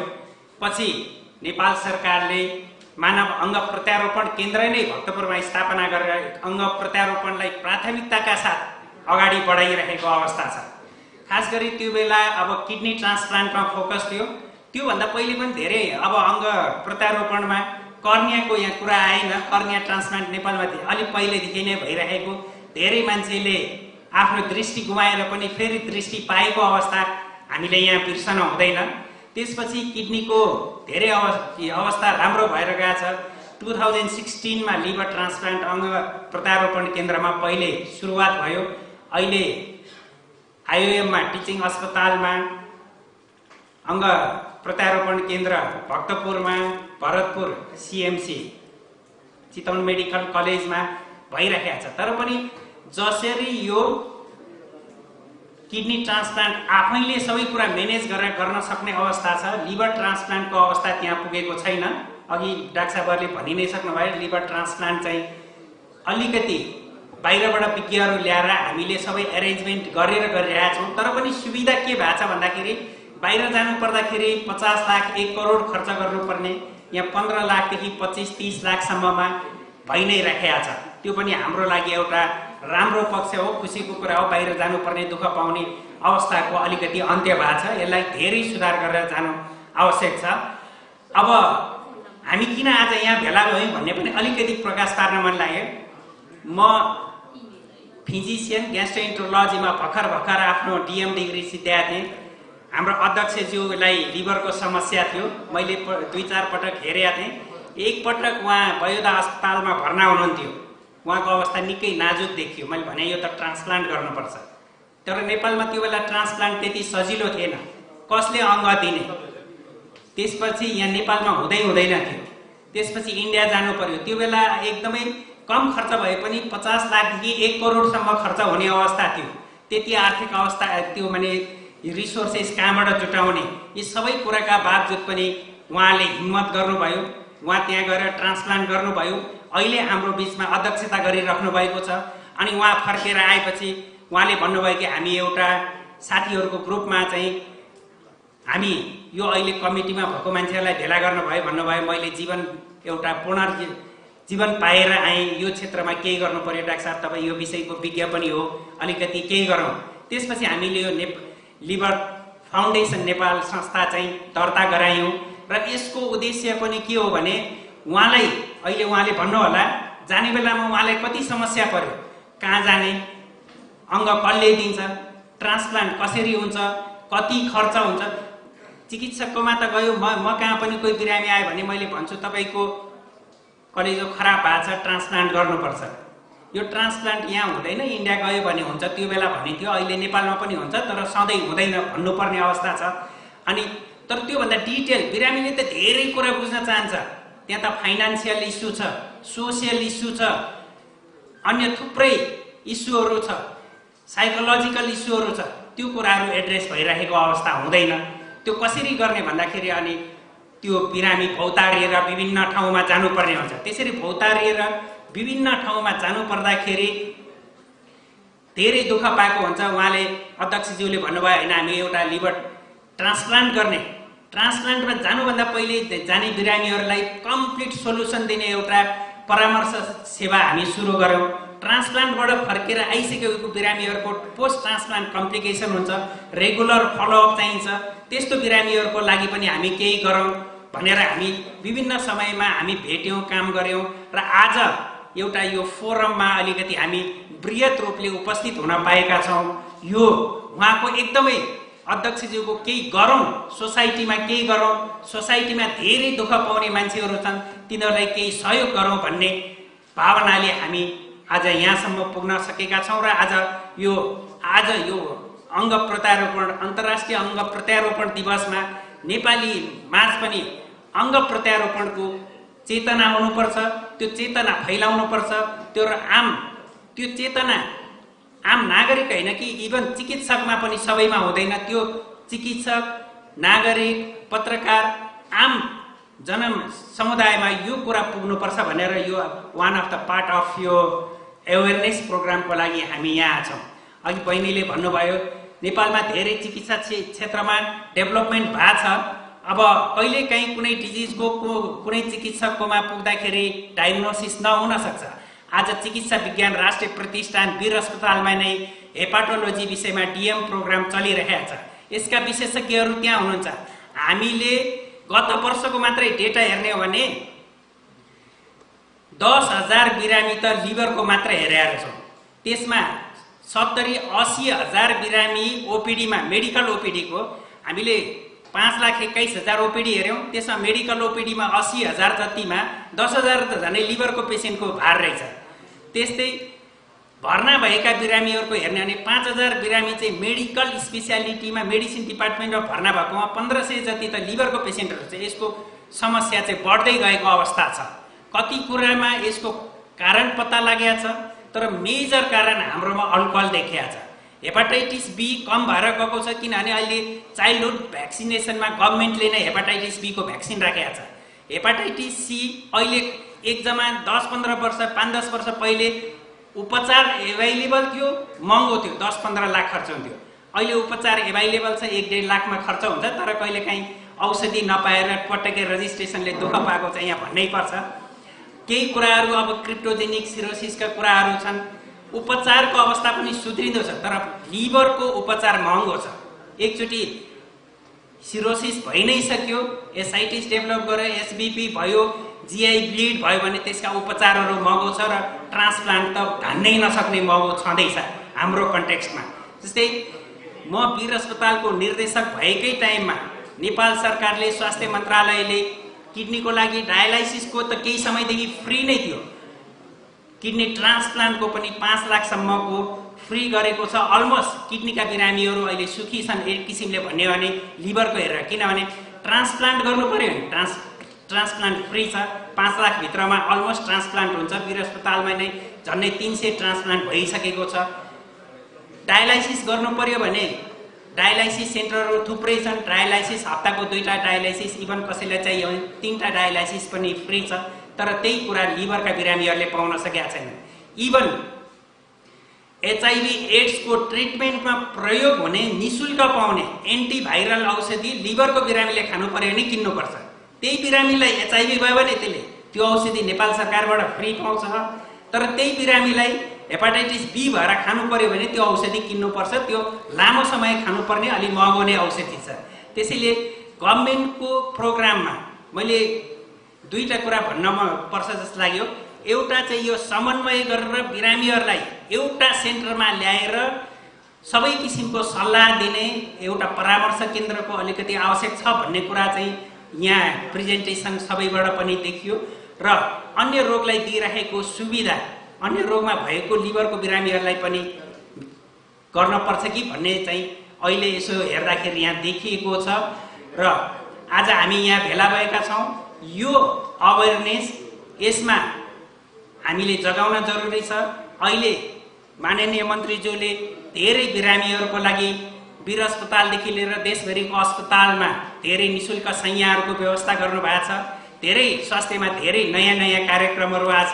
मलाई पक्कै पनि आशा छ लिभरका बिरामीहरूले पनि त्यो सुविधा प्राप्त गर्नेछन् र ओभरअल हेल्थमा अहिले स्वास्थ्य मन्त्रालयबाट भइरहेका कामहरूमा लिभरको पनि परेर आउनेछ र हामी त्यसलाई कार्यान्वयनको स्टेजमा लानेछौँ। यति भन्दै मेरो छोटो मन्तव्य यहीँ पुरा गरेँ।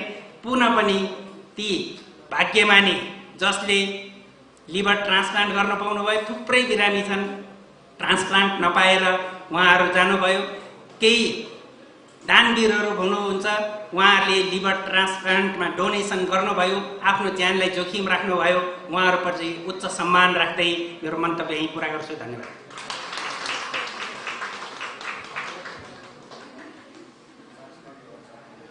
एम्सका उपकुलपति डाक्टर भूपेन्द्र बस्नेतज्यूप्रति हार्दिक आभार प्रकट गर्न चाहन्छौँ। यसै गरी विशेष अतिथिको मन्तव्यको लागि नेपाल सरकारका पूर्व सभामुख माननीय तारानाथ राणा भाटज्यूलाई हार्दिक अनुरोध गर्दछु।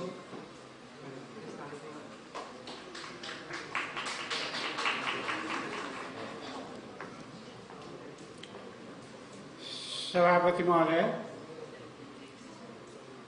प्रमुख अतिथि माननीय मन्त्रीज्यू, यहाँ उपस्थित आदरणीय दिदीबहिनी तथा दाजुभाइहरू,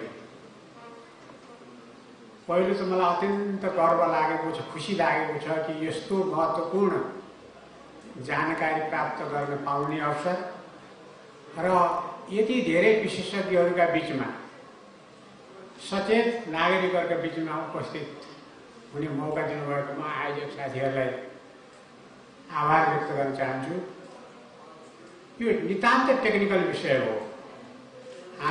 म कस्तो नेपाली नागरिकहरू ठुलो समूहभित्रको मान्छे भएँ, अर्थात् बिरामी भएँ भन्न जान्ने, तर कुन बिरामी लाग्यो भनेर आफूलाई थाहै नहुने, अनि त्यो थाहा भइसकेको विषयमा उपचार कहाँ गर्नुपर्छ भन्ने ज्ञानै नहुने, उपचार सम्भव छ भन्यो भने बाहिर जान नसक्ने आफ्नो आर्थिक स्थितिले, त्यो समाजमा हुर्किएको व्यक्ति हुनाले अहिले एउटा अत्यन्त महत्त्वपूर्ण अवसर के छ भने काम आँटेपछि गर्न सक्ने नेता यो क्षेत्रले भेटाएको छ है।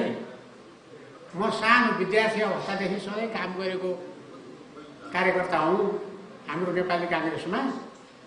अहिलेको मन्त्रीजी र हामीहरू उहाँ बोल्दै नबोल्ने, आँट्दै नआँट्ने, तर आँटिसकेपछि र बोलिसकेपछि त्यो कुरालाई पार लगाएर छोड्ने व्यक्तिका रूपमा, कार्यकर्ताका रूपमा हामीहरूले चिन्थ्यौँ र अहिले पनि त्यो उहाँसँग क्षमता छ गर्न सक्ने। र यो अवसर जसरी मुलुकले प्राप्त गरेको छ र यो विषयले स्वास्थ्य सम्बन्धी मन्त्रालयले भनौँ अथवा चाहिँ त्यो कम्युनिटीले जे प्राप्त गरेको छ, हामीहरूले खुलस्त उहाँका अगाडि राख्न सक्ने, समस्या राख्न सक्ने र आवश्यकता दर्शाउन सक्ने र उहाँको कदममा कदम मिलाएर, उहाँको आवाजमा आवाज मिलाएर हिँड्न सक्ने प्रतिबद्धता जनाइदियो भने काम गर्न सक्ने नेता अहिले हाम्रो बिचमा उपस्थित छ। म तपाईँलाई विश्वास गर्न चाहन्छु, किनभने हामी यो उमेरसम्म सँगै काम गरेको यत्र फुच्चे केटाहरूदेखि लिएर। र साथीहरू, मैले भनिहालेँ नि यो विषय नै त्यस्तो टेक्निकल विषय पर्यो। हामी भोट माग्न राजनीति गरेर मान्छेहरूलाई खोस्याउन सिबार्न जाने मान्छेहरूलाई यहाँ भाषण गरेर के गर्ने? त्यो विषय त होइन। यो त मानवीय समस्यासँग विषय, त्यो पनि जटिल समस्यासँग विषय, र त्यसको उपचार सके त हामी कहाँ सम्पूर्ण देशभरि नै यसको सुविधा छैन होला, भएको पनि अलिकति छ। त्यस कारणले यसलाई कसरी आम जनताको ध्यान यतातिर आकर्षित गर्ने र सुविधा घर दैलोमै पुर्याउने भन्न त हाम्रो सावगासले पनि सकिँदैन नेपालले।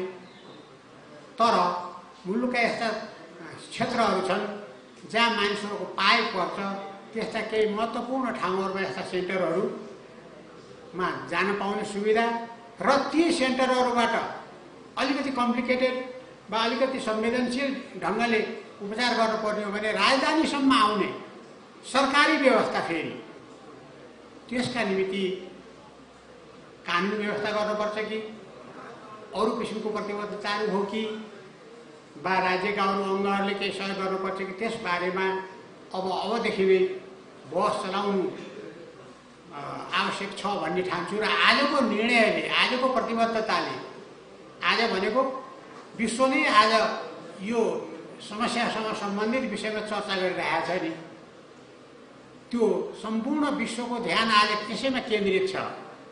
त्यसैले यो दिन जे निर्णय गर्नका निमित्त हामीहरू प्रस्ताव गर्दछौँ, अनि आज त निर्णय त गर्दैनौँ हामी, प्रस्ताव जे गर्दछौँ र त्यो प्रस्ताव सम्बन्धित निकायसम्म जसरी पुग्न सक्छ र एउटा त्यसको महत्त्वपूर्ण नेतृत्व हामीसितै बिचमा हुनुहुन्छ, यसरी यसलाई राखौँ।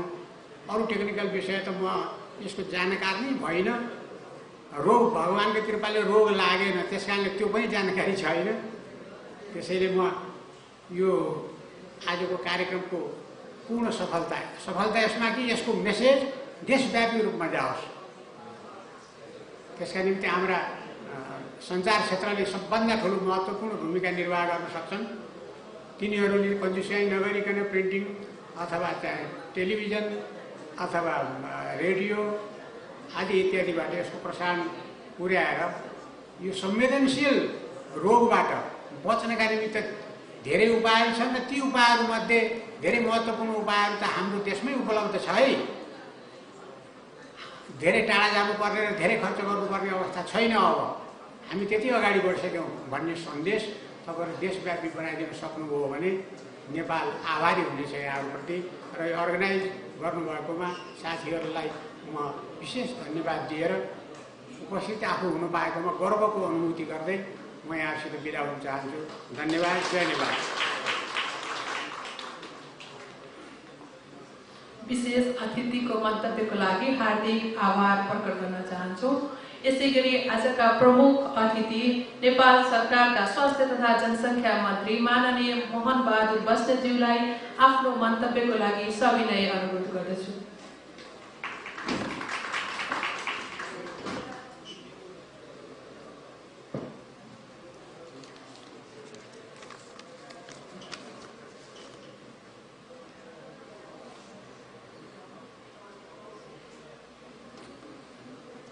लिबर फाउन्डेसनद्वारा आयोजित यो विशिष्ट कार्यक्रमका सभापति एवं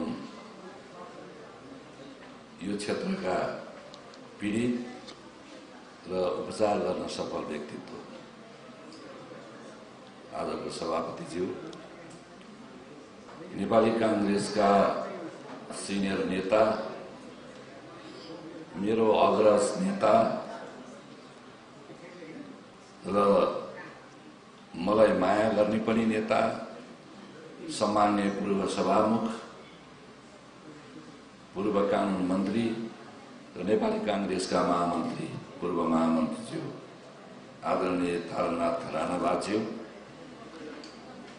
र उपस्थित हुनुभएका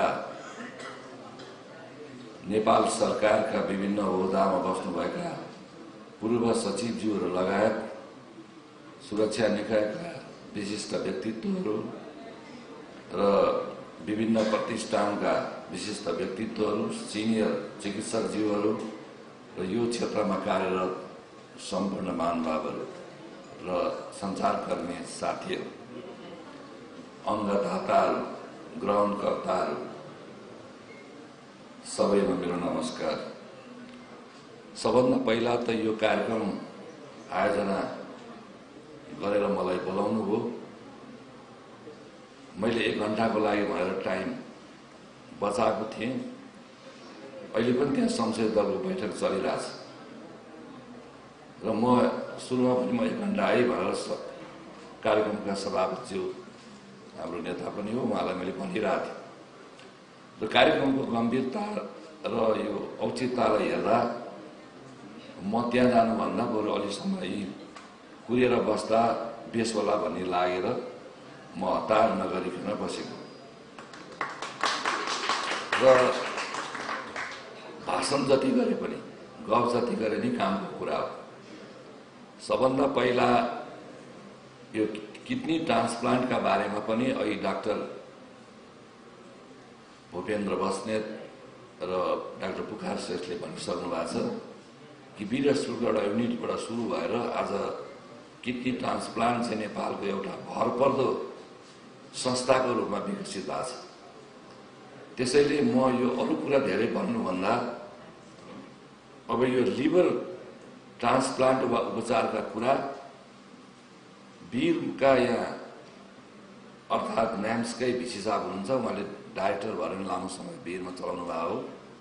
तपाईँले एउटा युनिट बनाउनुहोस् तुरुन्तै यो विज्ञहरूलाई राखेर र त्यसलाई अहिले सुरुवातको बेलामा 40% स्वास्थ्य मन्त्रालयको बजेट कटौती भएर आएको कुरा तपाईँहरूलाई थाहा छ र हामीले थोरै समय अनेकौं किसिमको मिहिनेत गरेर 13 अरब चान्चुन पैसा थप्न चाहिँ सफल भयौं। अझै पनि हाम्रो 20% बजेट कटौती छ।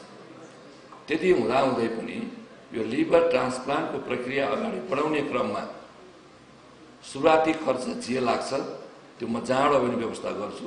डाक्टरहरूले सुरु गर्नु अरू पछि गर्दै जाउँला। र यहाँ अघि केही कुराहरू उठ्यो।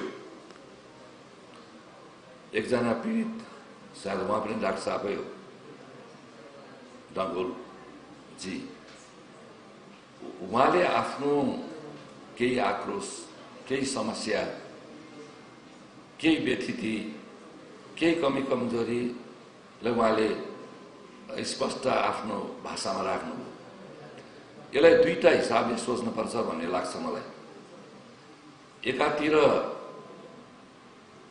केही गर्न सक्ने कुरा पनि अलि व्यवस्थित भएन कि त्यसरी पनि हेर्नु पर्ला र अर्को कुरा चाहिँ नेपालको हेल्थ सेक्टरको अलि प्रगति हेर्दा थाहै नपास्तै बोल्न पनि अलि कन्ट्रोल गर्नुपर्छ भन्ने मलाई लाग्छ।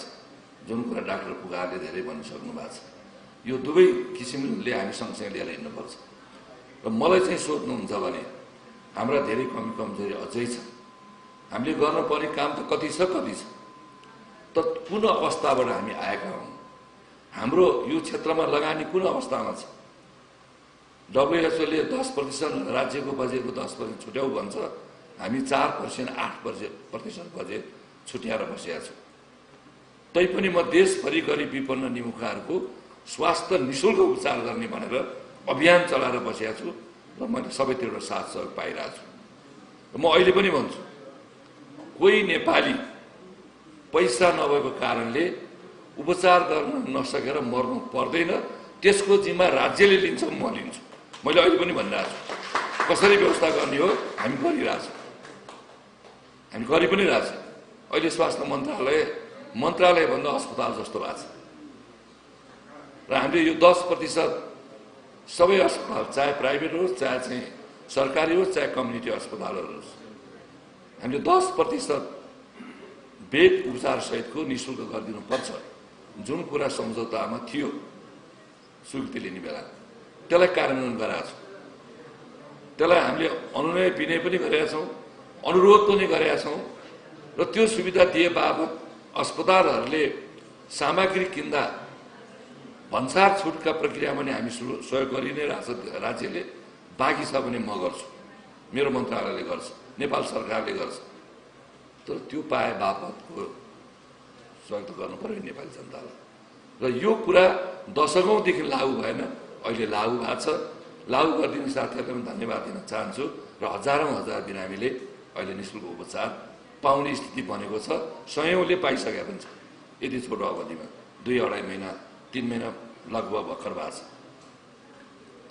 र अर्को सरकारी अस्पतालहरूमा हाम्रो शिक्षा र स्वास्थ्यलाई बढी प्रायोरिटी दिनुपर्ने सरकारले, शिक्षामा पनि सरकारीभन्दा प्राइभेटमा विद्यार्थी पढ्न थाल्ने, दिन प्रतिदिन वर्षै पछि घट्ने र यतातिर आएर अस्पतालहरूमा पनि प्राइभेट भन्ने एउटा चाहिँ यो थाहा नपाएर व्यथिति पनि बढ्या हो, भ्रम पनि सिर्जना भएको छ। अरूतिर केही वास्तविकता पनि छ। हाम्रो सेवा ढिला सुस्ती छ सरकारी र अलिक जसले जे जानेको छ त्यो जानेकोलाई सही ढङ्गबाट प्रयोग पनि गरेका छैन। त्यो सबैले होइन, धेरैले गरिरहनु भएको छ, कतिपयबाट त्यो भएको छैन र सानातिना गल्ती कमी कमजोरीले कहिलेकाहीँ केही दुर्घटनाहरू पनि निम्तेका छन्। बिरामीलाई अपरेसन गर्यो, धागोको टुक्राभित्र हुने, ब्लेडका टुक्राभित्र हुने, यो नजानेर होइन नि, यो थाहा नभएर होइन नि। यसमा पनि अलिकता सचेत अब नाच चाहिँ अलिक कमी भयो वा कहिलेकाहीँ तनावमा मान्छेले काम गर्ने स्थिति आयो। मैले यो स्थितिलाई पनि यसो हेरेँ अनि बिहानको डाक्टर साहबहरूको क्लिनिक हुने, दिउँसोमा पनि अफिस हुने, बेलुका पनि क्लिनिक हुने, तनावमा कुद्दा बिरामीहरू कुरिरह हुने, डाक्टर साहबहरू बिहान टाइममा अफिस पुग्न नसक्ने, क्लिनिकमा बिरामीको लाइन हुने, उतानी कराउने, तनावमा हुने, कहिलेकाहीँ रिजल्ट बिग्रिने। मैले यसो विचार गरेँ, अब सुरु गरौँ न त, 8 बजेबाट ओपिडी सेवा सुरु गर्न मैले अनुरोध गरेँ उहाँहरूलाई। त्यो निर्णय भयो। निर्णय भएपछि हामी यहाँ जनचेतनाको कुरा गर्छौँ। त्यो गाउँमा दूरदराजमा बसेका नपढेका मान्छेहरू कति चेतनशील होला। हामीले 8 बजेबाट ओपिडी सेवा सुरु गर्न थालेपछि डाक्टर साहबहरूकै विज्ञप्ति निक्ल्यो विरुद्धमा। अब यो राजनीतिक रूपमा भएका यो विभिन्न सङ्गठन त लाग्ने नै भयो। त्यहाँ चाहिँ अनि हामीले फेरि भन्यौँ र रिक्वेस्ट गर्नुहोस्, यो गलत कुरा भयो। पछि त्यो रिजल्ट राम्रो आउँदै थाल्यो, डाक्टर साहबहरूले आफ्नो विज्ञप्तिलाई त्यो भनाइ विरोधलाई विड्र गर्नु र अहिले सबैजना लाग्नु भएको छ। र अहिले वीर हस्पिटल गरिब निमुखा जनताको छायाको रूपमा रहेको अस्पताल अहिले यहाँको सेवा सुविधा राम्रो भइरहेको छ भनेर बाहिर व्यापक रूपमा प्रचार मात्रै भएको छैन कि वीर हस्पिटलमा 700 बेड जनरल बेड निःशुल्क गरेको छ। त्यो निःशुल्क गरे बापत केही वीर अस्पतालले थेक्नुपर्ने, केही मन्त्रालयले हामीले बेहोर्छौँ भनेको थियो। हामीले बेहोर्छौँ, तर अहिले हामीले बेहोर्नै नपर्ने गरी त्यहाँ आम्दानी बढ्न थालेको छ। बिरामी बेसगरी अरू ठाउँमा बढ्यो त, जनरल बेडमा फ्री भयो त, क्याबिनमा त बढिरहेछ, अथवा अरू प्राविधिक क्षेत्रमा बढिरहेछ, अरू सेवाहरूमा वृद्धि भइरहेछ। मैले यो कुरा पहिल्यै भनेको थिएँ। तपाईँले बेड फ्री गर्ने बित्तिकै त्यो कारणबाट अरू धेरै सेवा यहाँ बढ्छ, जनता पनि खुसी हुन्छ भनेको ठ्याक्कै त्यो रिजल्ट आएको छ। अब देशभरि 16वटा सङ्घीय अस्पताल वा यो स्वास्थ्य विज्ञान प्रतिष्ठानहरूले चाहिँ अहिले यो सेवा दिएको छ। सामान्य पूर्व सभामुखज्यू 3523 बेड जनरल बेडहरू अहिले स्वास्थ्य मन्त्रालयको अनुरोधमा सबै धेरै ठाउँमा यसरी सङ्घीय अस्पतालमा फ्री भएको छ। त्यति मात्र होइन, मेरो अनुरोध र आग्रहमा 2 नम्बर प्रदेश र बागमती प्रदेशमा पनि जनरल बेडहरू पूर्ण रूपमा फ्री गरिसकेका छ। र अहिले देशव्यापी रूपमा काम गर्ने जाँगर अलिक बढ्या जस्तो छ। मलाई यहाँ पठाइएको छ, म मन्त्री भए पनि नभए नि, सांसद भए नभए नि, केही भए नभए सधैँभरि काम गरेका मान्छे हो। स्वास्थ्य क्षेत्रमा, शिक्षाको क्षेत्रमा निःशुल्क एसएलसी हुनुपर्छ भनेर म सबभन्दा पहिला कराएको मान्छे हो। अभियान लिएर हिँडेको मान्छे हो। कराएर अभियान लिएर हिँडेको मात्रै होइन, 32 वर्ष सिन्धुपाल्चोक जिल्लाका र यसका वरिपरिका आउने विद्यार्थीहरूलाई निःशुल्क एसएलसीको कोचिङ क्लास निरन्तर रूपमा चलाएर बसेका मान्छे। अहिले सिन्धुपाल्चोकमा 3वटा पालिकाबाट 1 वर्षको 12 क्लास हामीले निःशुल्क गरिसक्यौँ। धादिङमा एउटा बच्चा 12 क्लासको एक्जाम दिँदा 2200 रुपियाँ पैसा तिर्न सकेर आत्महत्या गरेका छ। अनि हामीले संविधानमा लेखेका के काम? जनताको नैसर्गिक अधिकार हो, मौलिक अधिकार हो, भनेर के काम त त्यति हुँदै पनि अब हामीले केही न केही त गर्नु पर्यो नि र हामी सुरुवात गरिरहेछौँ र अहिले सीमित स्रोत र साधनको बावजुद पनि धेरै ठाउँका स्वास्थ्य केन्द्रहरूले आफ्नो काम राम्रोसँग गरेका छ। अहिले किडनी ट्रान्सप्लान्टकै कुरा गर्छु, मैले सम्भव भएसम्म सबै ठाउँमा त्यो सम्भव छैन, सम्भव भएसम्म राइट म्यान राइट पोस्टको अवधारणालाई पनि मैले सुरु गरेको छु। अहिले किडनी ट्रान्सप्लान्टमा कति काम गर्नुभयो, बेलायतसम्ममा 6-7 वर्ष ट्रेनिङ गरेको देखिहाल्नुभयो। उहाँलाई अहिले मानव अङ्ग प्रत्यारोपण केन्द्रको अध्यक्ष बनाइदिएको छ। ठिकै भयो होला नि त, काम गरेकै मान्छे। र कतिपय ठाउँमा चाहिँ 11 तहको हुँदै 10 तहलाई प्रमुख बनाएको मेसु बनाएर हटाएको छ र अहिले हामीले कहीँ हटाउनु पर्ने भयो तर त्यसको तहको मान्छे अरू पाइरहेको छैन। त्यो समस्या नि रहेछ कतिपय हाम्रा अब यो महाशाखा विभाग होइन शाखाहरूमा त्यस्तो पनि अवस्था छ। त्यसकारणले स्वास्थ्य क्षेत्र अरू जस्तो भौतिक संरचना बनाएर विकास गरेर हिँड्ने मात्रै ठाउँ होइन, यो मानवीय संवेदना जोडिएको ठाउँ। हाम्रो एउटा सानो गल्तीले एउटा मान्छेको जीवन बर्बाद हुन्छ, त्योसँग आश्रित सबैको जीवन बर्बाद हुन्छ। हाम्रो राम्रो काम हामीले गऱ्यौँ भने एउटा मान्छे बच्न सक्छ, डाक्टर साहबहरू स्वास्थ्य कर्मीहरू भगवान रूपी पनि हुनसक्छ उसका लागि। र मन्त्रालयको एउटा निर्णयले धेरै ठुला गलत कामहरू हुन्। तपाईँहरूको एउटा गलत कामले एउटा बिरामी मर्ला, मन्त्रीको गलत निर्णयले देशै बर्बाद हुन्छ। त्यसकारण म तपाईँलाई बारम्बार के भनिरहेको छु भने म सानैदेखि उत्साहका साथ काम गर्ने मान्छे हो। तपाईँले अहिले देखिरहनु होला यहाँ सुधारका लागि कर्मचारीहरूको काजको अवस्था पनि देख्नुभयो होला। 800 भन्दा बढी काजमा थिए, सबै म जस्तो होइन, मभन्दा माथिकाको यो पहुँचबाट बसेका। अहिले एकजना कसैले भनेको मैले मानेको छु, सबलाई पढाउने काम लागू गरेको छ। हुँदा आएर झुन्डिएर मर्छु पनि भन्न आयो। ठगेर खान्यौँ भन्दा झुन्डिएर मर्नु पर्छ, मर्ने भए मरे हुन्छ नि भनिदिएँ मैले। जो सधैँभरि काजमा बसिरहेछ, 10 तहको डाक्टर, दुर्गममा कसै यहाँ चाहिँ डाक्टरको अनुहार देख्न नपाइने, स्वास्थ्य कर्मीको प्रमुख अनुहार हेर्न नपाइने, अनि ट्रमा सेन्टरमै उहाँलाई चाहिने। ट्रमा सेन्टरमा 20 जना अर्थोपेडिक भए पुग्ने ठाउँमा 42 जना छन्। त्यही नभए नहुनेले उहाँलाई फेरि एउटा सामान्य कर्मचारी 3-4 पार्टीको प्रमुख कहाँ पुग्ने, यही व्यतिथिले बर्बाद भयो होइन। त्यो थिति त बसाल्यौँ त, आँट त गऱ्यौँ त। सायद नेपालको इतिहासमा मै पहिलो मान्छे होला कसैको कुरा नसुझिकन यो क्षेत्रलाई सुधारेर कर्मचारी व्यवस्थापनमा सक्रियता साथ लागेर बसेको छु। मैले एकजना मान्छेले भनेको मानेर तैँले यसो गर्छु भनेर देखाउनुहोस्, म त्यही दिन आइदम गर्छु। आजसम्मको कुरा मैले भनिरहेको छु। त्यसकारणले अब मलाई बुद्धि त मसँग छ, बुद्धि चाहियो। बुद्धि त अहिले सामान्य पूर्व सभापतिले भन्नुभएको जस्तो म पनि यो क्षेत्रको मान्छे होइन, काम त गरेको म सामान्य रूपमा। तपाईँहरूसँग छ नि बुद्धि, प्रयोग गरौँ। अब केही न केही गर्ने बेला आएको छ।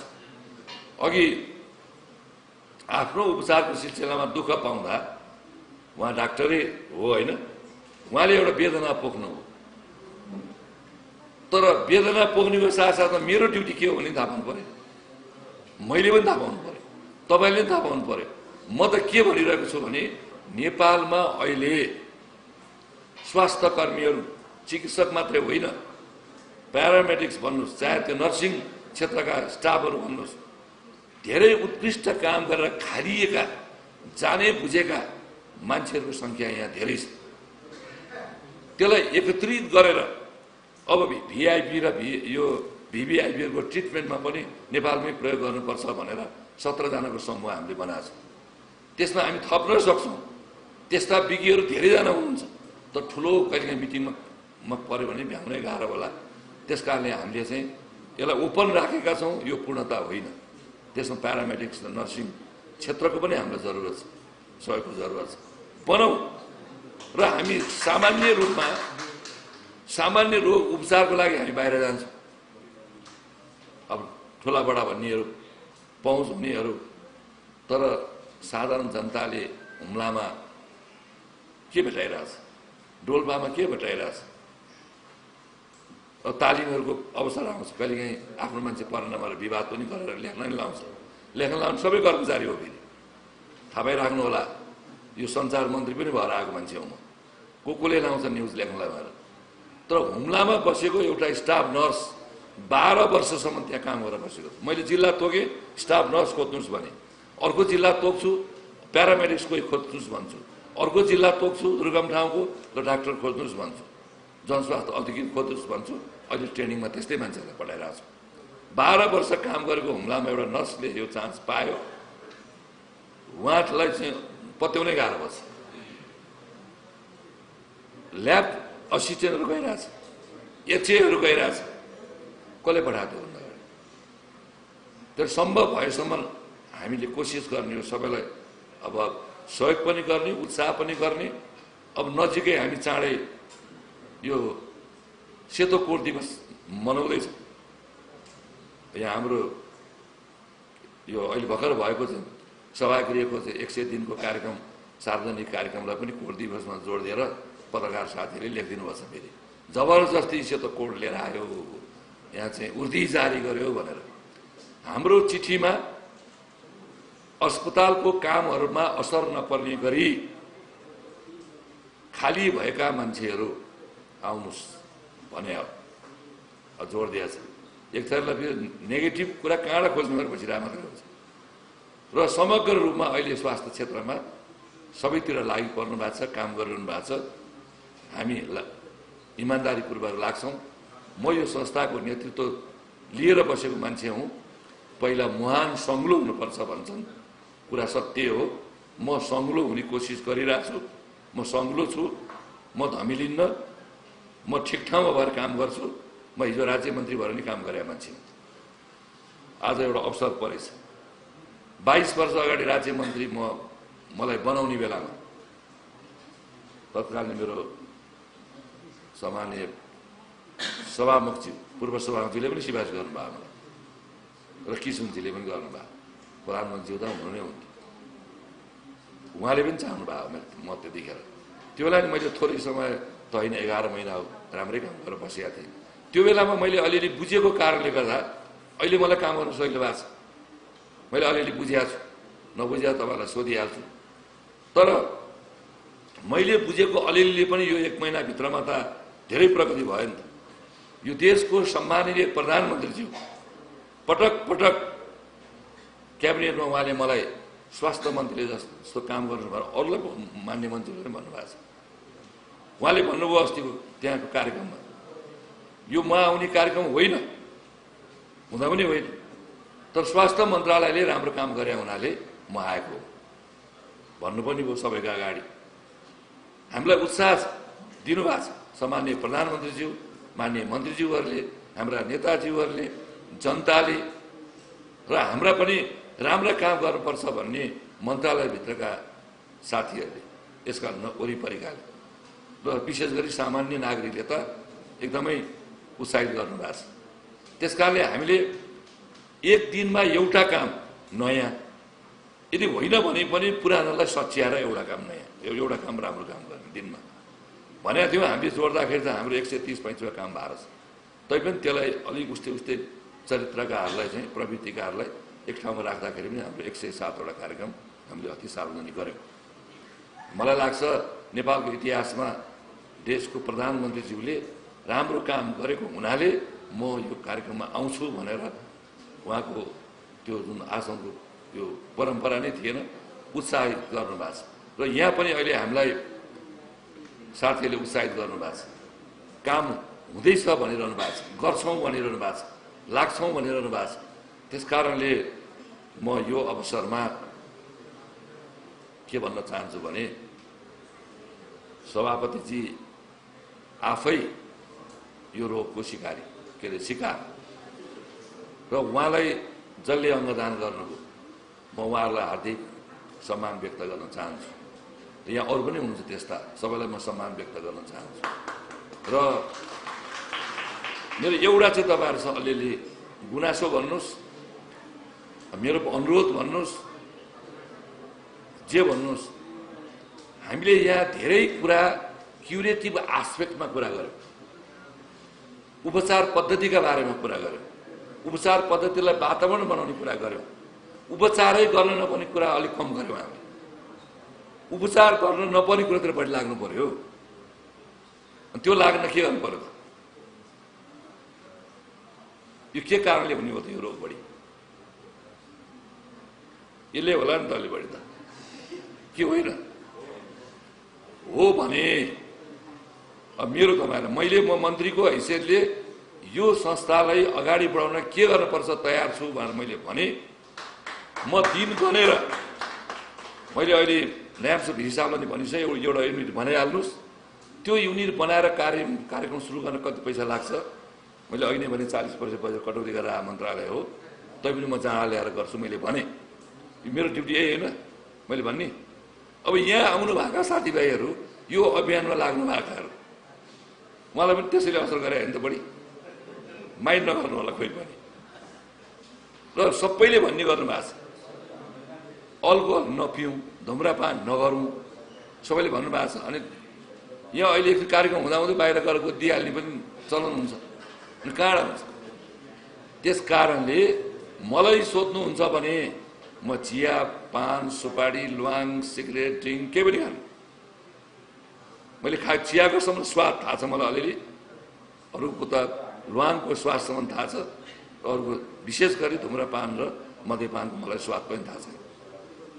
त्यसै कारणले अहिले मेरो नेताले भन्नुभयो भगवानको कृपाले रोग लागेको छैन भनेर, मलाई पनि दीर्घ रोगको औषधि अहिलेसम्म खानु परेको छैन।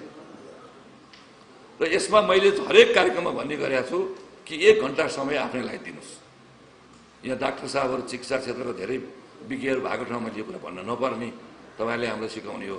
1 घन्टा आफ्नो लागि टाइम त दिनु पर्यो। आहार विहारमा ध्यान दियो भने तपाईँहरूकै भाषामा तपाईँहरूले चाहिँ 70% भन्दा बढी रोग लाग्दैन तपाईँले भन्नुभएको छ, मलाई पनि भन्नुभएको छ। तपाईँले भने नमिल्ने चाहिँ एउटा कुरा छ फेरि, मलाई पहिल्यैदेखि भने नमिल्ने, चिल्लो घिउ नखा भन्नुहुन्थ्यो मेरा साथीभाइ डाक्टर साहब। म नियमित घिउ खाने मान्छे हुँ, अहिले पनि खान्छु। तर अहिले चाहिँ डाक्टर साहबहरू गाईको घिउ पाए त राम्रै हो भन्नु थाल्नु भएको छ, औषध पनि हुन्छ भन्नु थाल्नु। त्यो एउटा चाहिँ तपाईँको कुरा मैले पत्याइनँ। त बढी नखानुहोस् भने हुने, नखानु भन्दा नपत्यायो। म त्यही खाएर ठिक भएको छु अहिलेसम्म। त्यस कारणले हामीले एउटा प्रतिबद्धता यहाँबाट के पनि जाहेर गरौँ भने यो संस्थालाई, यो सङ्गठनलाई अगाडि बढाउँदै यो अत्यन्तै महँगो पद्धतिबाट उपचार गर्नुपर्ने भएको हुनाले सामान्य नेपालीहरूबाट सम्भव छैन। राज्यले यसलाई निःशुल्कै गर्नुपर्छ भोलिका दिनमा, सबै यो सेवा गर्ने नै हो, गर्दै आएको छ। जसरी किडनीको गर्दै आएको छ, यो नगर्ने भन्ने कुरा छैन, हामी गर्ने नै हो। प्रक्रिया सुरु गरौँ आजकै दिनबाट। तर यो म फेरि दोहोऱ्याएँ, यस्ता रोग नलागुन् भन्नका लागि हामी सचेत त हुनुपर्ने होला नि। त्यसैले मैले कुनै पनि ठाउँमा तपाईँहरू मध्येबाट सिगरेट खाएको देखेँ र अर्को चिजहरूमा बढी झुमिएको देखेँ भने तपाईँको कुरा तपाईँले नपत्याउँदा हुन्छ होला नि, कि पाइँदैन फेरि गर्नु? मैले गरेँ भने गर्नुहोस्, मैले गरेँ भने पनि। मैले मेरा साथीहरू धेरै बाँचुन् भनेर, स्वस्थ हुन् भनेर, बरु म त गाई पाल्ने मान्छे नि उहीँ पनि, बरु दिनमा 3-4 महिना दुधका चाहिँ म पठाइदिन्छु, यो खाना चाहिँ छोडिदेऊ भन्दाखेरि 3 महिना लगाएर मैले त्यसलाई खाना छोडाएँ। अहिले लगभग 21 वर्ष जति भयो। त्यो मान्छे त्यो बेलामा यति औषधि बोकेर हिँड्थ्यो, अहिले त्योबाट मुक्त भएको छ। 21 वर्षभन्दा अगाडि पहिलाभन्दा अहिले ऊ यङ देखिएको छ। त्यहाँदेखि हामीलाई खाँदो रहेछ त, हामीलाई खाने चिज हामी किन खाने? यो विषयमा मेरो अनुरोध छ। अब म धेरै लामो कुरा नगरिकन एउटा अभियान सुरु भएको छ। यो अभियानलाई हामीले निष्कर्षमा पुग्ने गरी र यो म मन्त्रालयमा आउने बित्तिकै मैले त कलेजोको पनि फोक्सोको पनि यसको बारेमा के गर्न सकिन्छ भनेर मैले छलफल गरेको छु। म आउने बित्तिकै यो किडनीको मात्रै कुरा होइन, अरू कुरा मात्रै होइन, यसको पनि कसरी जान सकिन्छ, क्यान्सरको मात्रै कुरा होइन भनेर मैले चाहिँ छलफल चलाएरै आएको मान्छे हो। किन यो कुरा मलाई जानकारी, सबैलाई जानकारी छ नि कसरी गर्ने भन्ने कुरा। बाहिर बस्दा त स्वास्थ्य क्षेत्रमा काम गरेकै हुँ म, प्राकृतिक विपत्तिमा सधैँभरि भिडेको मान्छे हुँ। तपाईँहरूले यहाँ चाहिँ काठमाडौँमा राजधानीमा पिपी सेट नपाउँदा सिन्धुपाल्चोकको कार्यालय सहयोगले पिपी सेट पाएको थियो कोभिडको बेला। सारा स्वास्थ्यका सामग्री चाइनाबाट मैले चाइनामा कोभिड हुनु बित्तिकै झिकाइसकेको थिएँ। यहाँ अक्सिजनको सिलिन्डर कसैले विदेशबाट ल्याउन सरकारले नसक्दा सबभन्दा पहिला नेपालमा अक्सिजनको सिलिन्डर मैले ल्याएँ, त्यो पनि निःशुल्क बाँड्यो ल्याएर। अक्सिजन नपाएर भौतारिने बेलामा प्लान्ट नै सिन्धुपाल्चोकमा व्यक्तिगत पैसा हामी साथीभाइ मेरो प्लान्ट चलाएको मान्छे हो र देशका 60वटा जिल्लाभन्दा बढी ठाउँमा हिँडेको मान्छे हो। र अर्को यहाँ दानको कुरा उठ्यो कि कोभिडको बेलामा रगतको अभाव हुँदा देशका 33वटा जिल्लामा रक्तदानको कार्यक्रमको अभियान चलाएको मान्छे हो। मलाई पार्टीले खेलकुद विभागको प्रमुख बनाएको थियो। खेलाडीहरू तपल्य मागे हुने भए धेरै त्योलाई डराउने भए रगत दिनलाई के हो भनेर 33 जिल्लामा चलाएको। म यो अभियानमा सधैँ लाग्ने नै मान्छे, बाढी पहिरो कोभिड हुरी बतास महाभूकम्प लाग्ने मान्छे हो। अहिले मैले त ठाउँ पाएको छु काम गर्ने। हिजो बाहिर म पुलिसले लखाड्थ्यो मास्क बाँड्दा, किन बाँडेको भन्थ्यो, त्यस्तो जमाना थियो। सरकारले पेल लगाइदियो भने अहिले म यहीँ छु, म गर्न चाहन्न, म गर्न चाहन्छु र अलिअलि गर्न पनि सक्छु। दाहिने हात देब्रे हात तपाईँहरू लागौँ भिडौँ गरौँ र कमसेकम राम्रा काम आफैले गर्ने हुनाले अर्काले मौका छोप्ला यो मौका आफैले छोप्नुपर्छ भन्ने मान्छे हो म पनि। फेरि उहाँले मौका छोप्नु हो, त्यो टिमले मौका छोप्यो, अब मन्त्रीहरूमा सहयोग गर्ने मौका मै छोप्छु पहिला त निश्चय हुनु। तर मेरो एउटा कुरा छ, फेरि सङ्गठित नभइकन कुनै काम सम्भव छैन।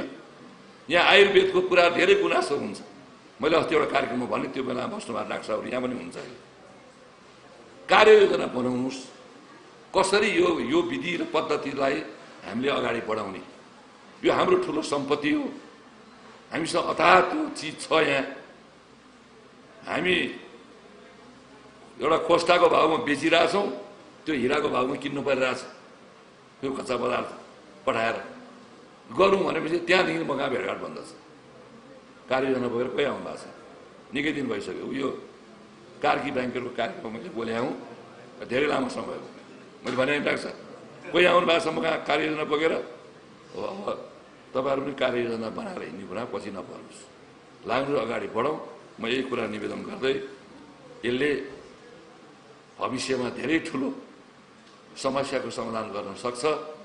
अरबौं अरब रुपियाँ विदेश जानबाट रोकिन सक्छ। टाइममा उपचार नेपाली दाजुभाइ दिदीबहिनीले पाउन सक्छन्। र अर्को कुरा, नेपालमै यसका विज्ञहरू रहेछन् भनेर भौतारिनु पर्ने अवस्था समाप्त हुन्छ। मैले अहिले 17 जना डाक्टर साहबहरू कुरा निकालेको थिएँ विज्ञहरू। बेलायत अमेरिकाबाट चाहिँ यहाँ हाम्रो स्वर्गीय डाक्टर उपेन्द्र देवकोटासँग ट्रेनिङ लिन आउनुभएको मैले बेला बेला भेट्थेँ। तपाईँहरू अरू डाक्टरहरूसँग नि आउँछ, तर हाम्रा डाक्टर साहबहरूको विषयमा यहाँ मान्छेलाई विश्वासै नहुने भयो। अब पढा लेखा मान्छेलाई त विश्वास नगर्ने भइसक्यो, नपढा लेखोले गरिदिन्छ। त्यसैले त्यो विश्वास देखाउन र जगाउनको लागि पनि केही समय अलिक बढी एग्रेसिभली लाग्नुपर्छ। 40% पैसा घटाएर पनि मैले अहिले एकजना बिरामी पैसा नभएको कारणले मर्दैन भनेर अहिले चाहिँ एउटा मन्त्रालयमा एकजना डाक्टर साहब अनुगमनको आदि काम चाहिँ देशभरिका बिरामीहरू कसले उपचार गर्न सकेन सम्पर्क राखेर सम्बन्धित अस्पतालहरूमा भनिदिनलाई मात्रै घटाइरहेको छु। सम्भव हुँदो रहेछ त, पैसा चाहिन्छ सबै चिज, थोरै पैसा पनि धेरै हुन्छ। त्यो पनि स्वास्थ्यको क्षेत्रमा राम्रो काम गर्न सक्यो भने मैले भन्ने गर्छु, बुद्धि र बुद्धि भयो, कार्ययोजना भयो भने विदेशीहरूले पैसा प्रशस्त दिन्छ। धुलिखेल अस्पताल सरकारको पैसाले मात्र चलेको छ, कम्युनिटी अस्पताल अरू धेरै ठाउँ त्यस्ता छ सरकारले मात्र चलेको छ। राम्रा काम देखाउने बित्तिकै पैसा पर्सिन्छ। मलाई पनि थाहा छ त्यो कुरा। हामीले पनि धेरै महामहिमराजसँग कुरा गरिरहेछौँ, धेरै ठाउँमा सम्पर्क बढाइरहेछौँ। तर हामीले चाहिँ त्यो विश्वास सृजना गर्नु पर्यो, त्यो कार्ययोजना दिनु पर्यो। यसमा समस्या छैन। त्यसैले मैले जति पैसा घटाएर पठाए पनि मलाई आँट छ, गर्न सक्छु भन्ने लाग्छ। तर त्यो बुद्धि चाहिँ तपाईँहरूसँग चाहियो। मैले भन्ने गरिरहेको छु, बुद्धि मसँग छ, बुद्धि दिनुहोस्, लागौँ अगाडि।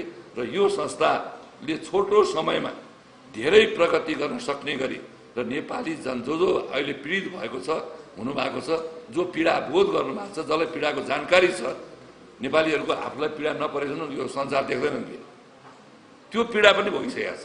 संसार देख्ने पनि छौँ, आफैलाई झन्झनै बर्बादहरू पनि छौँ भनेपछि यहाँ चाहिँ पढ्ने र पर्ने दुवै थरी मिसिएको छ। चाँडो लागौँ। ल म तयार छु। म यिनै कुरा निवेदन गर्दै आफ्नो भनाइ अन्त गर्न चाहन्छु। नमस्कार, जय नेपाल।